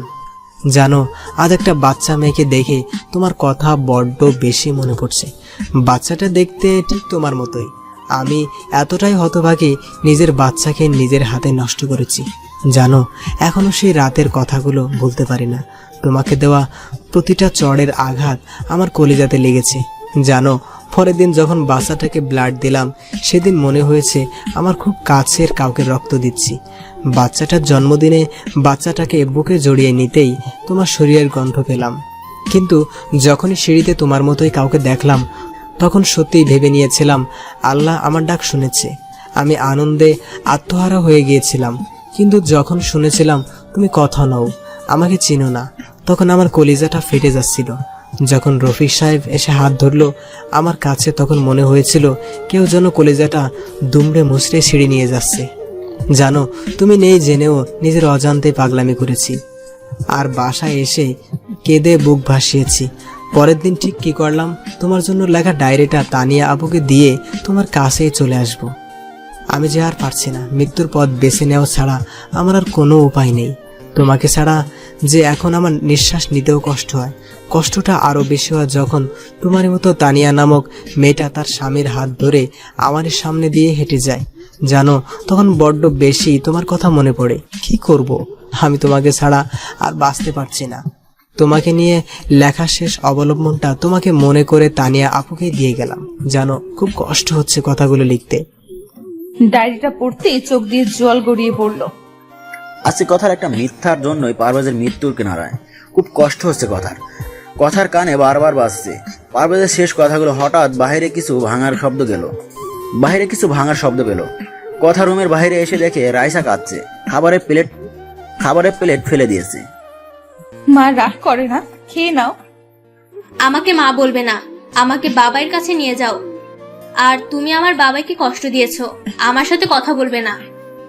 প্লিজ রাইসা, মা আমার, তোমার বাবার কিচ্ছুই হবে না। প্লিজ কান্না করো না, খেয়ে নাও। আমাকে বাবাইয়ের কাছে নিয়ে যাও, বাবাইকে না দেখে খাবো না। হঠাৎ সবুজকে আসতে দেখে কথা ভাইয়া বলে কেঁদে উঠলো। ভাইয়া, পারভেজ বাঁচবে না, পারভেজকে ছাড়া আমিও যে বাঁচবো না। সবুজ কথাকে বুকে নিয়ে বলল, কান্না করিস না বোন, আল্লাহ তাআলা সব ঠিক করে দিবেন। তোর কান্না যে দেখতে পারি না। বাবা আমাকে ছোটবেলায় হারিয়েছি, তানিয়াটাকেও প্রথম দেখাতে হারিয়ে ফেলেছি। তোকে খুন করার জন্য সাথী নামের মেয়েটা কন্টাক্ট করেছিল। তোকে খুন করতে এসে তোর গলার লকেট দেখে চিনে ফেলি। তুই আমার ছোটবেলায় হারিয়ে যাওয়া বোন কথা, কিন্তু সে সময় তানিয়াকে গাড়ি নিতে পিষ্ট হতে দেখি। তোর চেহারা তানিয়ার মতোই ছিল, তাই যখন দেখলাম তানিয়া রাস্তায় পাশে পড়ে আছে, দৌড়ে বুকে টেনে নেই। সন্ত্রাসী ছিলাম, মানুষের রক্ত দেখলে হাসি পাইতাম, কিন্তু যখন নিজের বোনটার রক্ত আমার শার্টে ভেজে যাচ্ছিল তখন বুঝেছি আপন মানুষদের রক্ত শুধু শরীর থেকে ঝরে না, আপন মানুষটির কলিজা থেকেও ঝরে। তোকে আর তানিয়াকে পেয়ে অন্ধকার রাস্তা থেকে সরে আসি। তারপর পারভেজের বাবার প্ল্যান অনুযায়ী তানিয়াকে কথা বানিয়ে পারভেজের বাড়িতে পাঠাই, আর রিচি পায় তার মাকে। রিচির বাবার রফিক ভাইয়ার সাথে সব প্ল্যান করি, কিন্তু এজন্য যে পারভেজ আজকে মৃত্যুর মুখোমুখি হবে তা জানলে কখনোই এতটা মিথ্যার আশ্রয় নিতাম না। হঠাৎ রাইসা দৌড়ে এসে কথাকে জোরে ধরে বলল, মম চলো না বাবাইয়ের কাছে, আমার সাথে বাবাই কথা বলবে। তোমাদের সবার সাথে রাগ করে থাকলেও আমার সাথে বাবাই রাগ করে থাকতে পারবে না। বাবাই জানে আমার সাথে অভিমান করলে তাকে কান ধরে উঠবস করতে হবে। কথাকে কিছু বলতে দেওয়ার আগেই রাইসা কথাকে জোর করে গাড়িতে তুলে নিয়ে গাড়ি চালাতে বলল। কথা রাইসাকে নিয়ে হসপিটালে আসতেই পারভেজের বাবার সাথে দেখা হয়। মারে, কেমন আছিস? বাবা, আমি সত্যি অনেক বড় অপরাধী হয়ে গেলাম। নিজের স্বামীকে কোনো স্ত্রী এতটা কষ্ট দিত না। সত্যি বাবা, পারভেজের ছাড়া আমি বাঁচবো না। অন্যদিকে রাইসা তার বাবার রুমে গিয়েই বলতে লাগলো, ও বাবাই, বাবাই কেমন আছো তুমি? কথা বলবে না আমার সাথে বাবাই? জানো বাবাই, তোমাকে মম কষ্ট দিয়েছে বলে মমের সাথে আড়ি দিয়েছি। ঠিক করেছি না বাবাই? বাবাই, তুমি আমাকে বুকে নিবে না? আমাকে জড়িয়ে ধরে আম্মু ডাকবে না? হঠাৎ একটা নার্স এসে বলল, মামনি, এখানে কথা বলা যাবে না। আপনি চুপ করেন তো, দেখছেন না আমার বাবাইয়ের সাথে কথা বলছি? কথা বলবেন না, বাবাই রাগ করবে। ও বাবাই, তুমি জানো মা তোমার জন্য কত কান্না করে? তোমাকে আমি ছোটবেলা থেকে দেখেছি মায়ের সাথে একটি ছবিতে। বাবাই, স্কুলের সব মেয়েরা তার বাবাইয়ের সাথে ঘুরে বেড়ায়। তাদের বাবাই চকলেট আইসক্রিম কিনে দেয়। আমি এসব কিচ্ছু চাই না। তুমি কথা বলো বাবাই, তাহলেই হবে। কথা বলছো না কেন? দেখছো না তোমার রাইসা কাঁদছে? প্লিজ বাবা, কথা বলো, আর চুপ করে থেকো না। আমাকে বুকে নাও, তোমার বুকে যেতে খুব ইচ্ছে করছে। ও বাবাই, এত অভিমান কিসের তোমার? মা কাঁদছে বাবাই। বাবা, মা তোমার জন্য রাতে কান্না করে। আমাকে বুকে নিয়ে তোমার নাম বলে ঘুমের ঘরেও কান্না করে। তুমি দেখো দাদু ভাই কাঁদছে। কথা বলবে না আমার সাথে? আমি কিচ্ছু খাইনি, তুমি খাইয়ে দিবে আমায়। তুমি খাইয়ে না দিলে আমি কিন্তু খাবো না। ও বাবা, কথা বলছো না কেন? আমার খুব কষ্ট হচ্ছে বাবাই, আমার বুকের মাঝে ব্যথা করছে বাবাই। কথাগুলো বলছে আর কাঁদছে। এদিকে রাইসার কান্না দেখে সবাই কাঁদছে। কথার সাথে মনে হচ্ছে তার কলেজাটাও ফেটে যাচ্ছে। কিছুক্ষণ পর পারভেজ কেমন জানি করতে লাগলো। ডাক্তার এসে দেখতেই পারভেজ কেমন যেন নড়াচড়া বন্ধ করে দিল। রুম থেকে বের হয়ে ডাক্তার চোখের পানি ছেড়ে দিয়ে বলল, কথাটা শুনেই কথা হসপিটালের ফ্লোরে পড়ে গেল। সবাই কথাকে নিয়ে বেডে শুয়ে দিল। এদিকে সবাই কান্না করছে। রাইসা গিয়ে পারভেজের মাথায় হাত বুলিয়ে দিচ্ছে আর বাবাই বাবাই করে ডাকছে। রাইসার কান্না দেখে সবাই কাঁদছে। পারভেজের স্যালাইন দেওয়া বন্ধ হয়ে গেছে। হঠাৎ ডাক্তার এসে পারভেজের মুখ থেকে অক্সিজেন মাস্ক খুলে দিল। স্যালাইনটা খুলে দিয়ে বলল, পারভেজ আর কোনোদিনও ফিরবে না। যা ভেবেছিলাম তাই হলো। কথা ভাবতে পারছে না পারভেজ মারা গেছে। সবাই কান্না করছে। কথা নিস্তব্ধ হয়ে গেছে। রাইসা কাঁদছে আর বলছে, বাবাই, কথা বলো বাবাই। কথা বলবে না আমার সাথে? বাবাই, তুমি আর আমাকে পাপ্পি দিবে না? আমার না খুব কষ্ট হচ্ছে বাবাই। আল্লাহকে পিচ্ছি বলে আমার চোখে পানি দেখে না।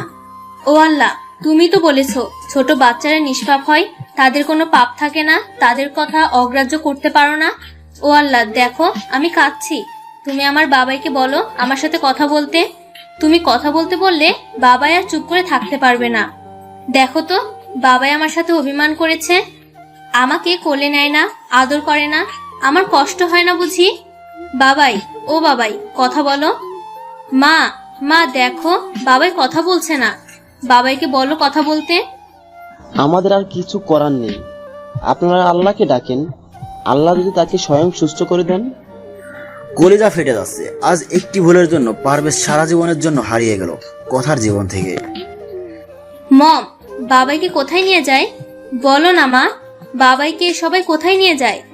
বাবা কি রাগ করেছে তাই নিয়ে যাচ্ছে? বাবা আবার কখন আসবে মা? বলো না মা, আমার বাবাইকে সবাই কোথায় নিয়ে যায়? রাইসার কথা শুনে কথার কষ্টে বুকটা ফেটে যাচ্ছে। রাইসাকে বুকের সাথে শক্ত করে জড়িয়ে ধরেছে কথা। রাইসাকে কি বলবে? সে উত্তর যে কথার জানা নেই। এদিকে পারভেজকে কবরে নামালে কথা আর থাকতে পারে না। দৌড়ে চলে যায় কবরের কাছে গিয়ে বলতে লাগে, আমি আমার স্বামীকে কোথাও যেতে দেব না। তোমরা কেউ আমার স্বামীকে দূরে সরিয়ে দিও না। এদিকে কথা চিল্লানি শুনে পারভেজের বাবা কথাকে গিয়ে বলল, কি হয়েছে মা? তুই কাঁদছিস কেন? বাবা পারভেজকে কবর দিয়ে দিচ্ছে, পারভেজকে প্লিজ কবর দিতে দিয়েন না, ওকে ছাড়া আমি বাঁচবো না বাবা, সত্যি ওকে ছাড়া আমি মারা যাবো। মারে, তুই স্বপ্ন দেখছিস, পারভেজ বেঁচে আছে। ডাক্তার আল্লাহকে ডাকতে বলল। আমি জানি তুই পারভেজকে অনেক ভালোবাসিস, এত কষ্ট দেওয়ার পরও তুই ওকেই ভালোবেসে গিয়েছিস। বাবা পারভেজ কোথায়? পারভেজের বেডে। কথা দৌড়ে পারভেজের বেডে গিয়ে দেখে রাইসা পারভেজের বুকে শুয়ে আছে, মুখে অক্সিজেন মাস্ক লাগানো, শরীরে স্যালাইন আছে। কথা পারভেজের কপালে চুমু দিয়ে পারভেজের পা ধরে কাঁদতে লাগলো। প্লিজ তুমি আমাকে ছেড়ে দেও না, কিভাবে বাঁচবো তোমায় ছাড়া? তুমি যে আমার জীবন, তুমি যে আমার ভালোবাসা। প্লিজ ম্যাডাম, এভাবে কাঁদবেন না, পেশেন্টের সমস্যা হবে, পারলে আল্লাহকে ডাকেন। ঘড়ির দিকে তাকিয়ে দেখে রাত 1টা বাজে। কথা দুরাকাত নফল নামাজ শেষ করে মোনাজাতে দুটি হাত উত্তোলন করতে লাগলো। হে পরম করুণাময় আল্লাহ তাআলা রহিম রহমান, এই যে শেষ রাতে পৃথিবীর সকল মানুষের যখন ঘুমন্ত, এমন সময় তোমার পবিত্র দরবারে দুটি হাত তুলে ধরেছি। ছোটকালেই মা বাবাকে হারিয়েছি, বাবার স্নেহ কি জিনিস কখনোই তা পাইনি মায়ের ভালোবাসা, একমাত্র অবলম্বন স্বামী। আজ আমার স্বামীর জীবন ভিক্ষা চাই তোমার দরবারে। হে আল্লাহ, ফকির এক দরজায় ভিক্ষা না পেলে অন্য দরজায় যায়, আর তুমি ছাড়া তো আমার কোনো দরজা নেই। এই ভিখারিনীকে তুমি খালি হাতে ফিরাইও না। আমি কিছু চাইনি কোনোদিন তোমার দরবারে, কোনোদিনও বলিনি বা অভিযোগ করিনি। মা বাবাকে কেন কেড়ে নিলে? আল্লাহ, তোমার কাছে আমার স্বামীর জীবন ভিক্ষা চাই। আল্লাহ, আমার জীবনের বদৌলতে হলেও আমার স্বামীকে বাঁচিয়ে দাও। আমার মেয়েকে তুমি বাবা হারা করো না। আল্লাহ, সন্তান কাজের নাকি মা সহ্য করতে পারে না। হো আল্লাহ, তুমি তো দুনিয়ার মায়ের চেয়ে তোমার বান্দা বান্দিকে লক্ষ কোটি গুণ বেশি ভালোবাসো। আল্লাহ, এই নিশিরাতে তুমি কি আমার কথা শুনতে পাচ্ছ না? আমার স্বামীকে সুস্থ করে দাও হে আল্লাহ। আমার বেঁচে থাকার অবলম্বনকে আমার কাছে থেকে দূরে সরিয়ে দিও না। ভোরের আলো পড়তেই কথার ঘুম ভেঙে যায়। কথা দৌড়ে যায় পারভেজের বেডে। কথা গিয়ে দেখে পারভেজের অক্সিজেন মাস্ক খোলা। ডাক্তার এসে বলল, পারভেজ আর ফিরবে না, কথাটা বলেই ডাক্তার চলে গেল। কথা চিল্লায়ে কাঁদছে। না, আমার পারভেজ আমাকে ছেড়ে কোথাও যেতে পারে না। পারভেজের দুটি পা জড়িয়ে ধরে বলতে লাগলো, তুমি আমাকে ছেড়ে যেও না, আমি সত্যি তোমাকে ছাড়া বাঁচবো না। তোমার বুকে যে আমার শেষ ঠিকানা, প্লিজ কথা বলো, চুপ করে থেকো না। কথা পারভেজের পা জড়িয়ে ধরে কাঁদছে। কথা কাঁদতে কাঁদতে কপালে গিয়ে ভালোবাসার স্পর্শ রেখে দিল। এদিকে কে যেন কথাকে শক্ত করে জড়িয়ে ধরলো। কথা চেয়ে দেখে পারভেজ কথাকে শক্ত করে জড়িয়ে ধরেছে। এদিকে পারভেজ বলছে, আমি কি আমার পিচ্চি বউটাকে রেখে মরতে পারি? আমি যে আমার পিচ্চি বউটাকে বড্ড বেশি ভালোবাসি, আমার পিচ্চিটাকে কি জড়িয়ে ধরতে পারি? যা দুষ্টু, কথাটা বলে। পারভেজের বুকে মুখ লুকালো। এই কি করছো? শার্ট তো ভিজে গেল। ভিজুক কেন, কষ্ট দিলে আমায়? তুমিও তো আমাকে কম কষ্ট দাওনি। 5 বছর তোমাকে ছাড়া কাটিয়েছি, তাই আমিও ডাক্তারকে সবকিছু বলে ডাক্তারের সাথে প্ল্যান করে এসব করেছি। তবে অ্যাক্সিডেন্ট সত্যি সত্যি হয়েছিল।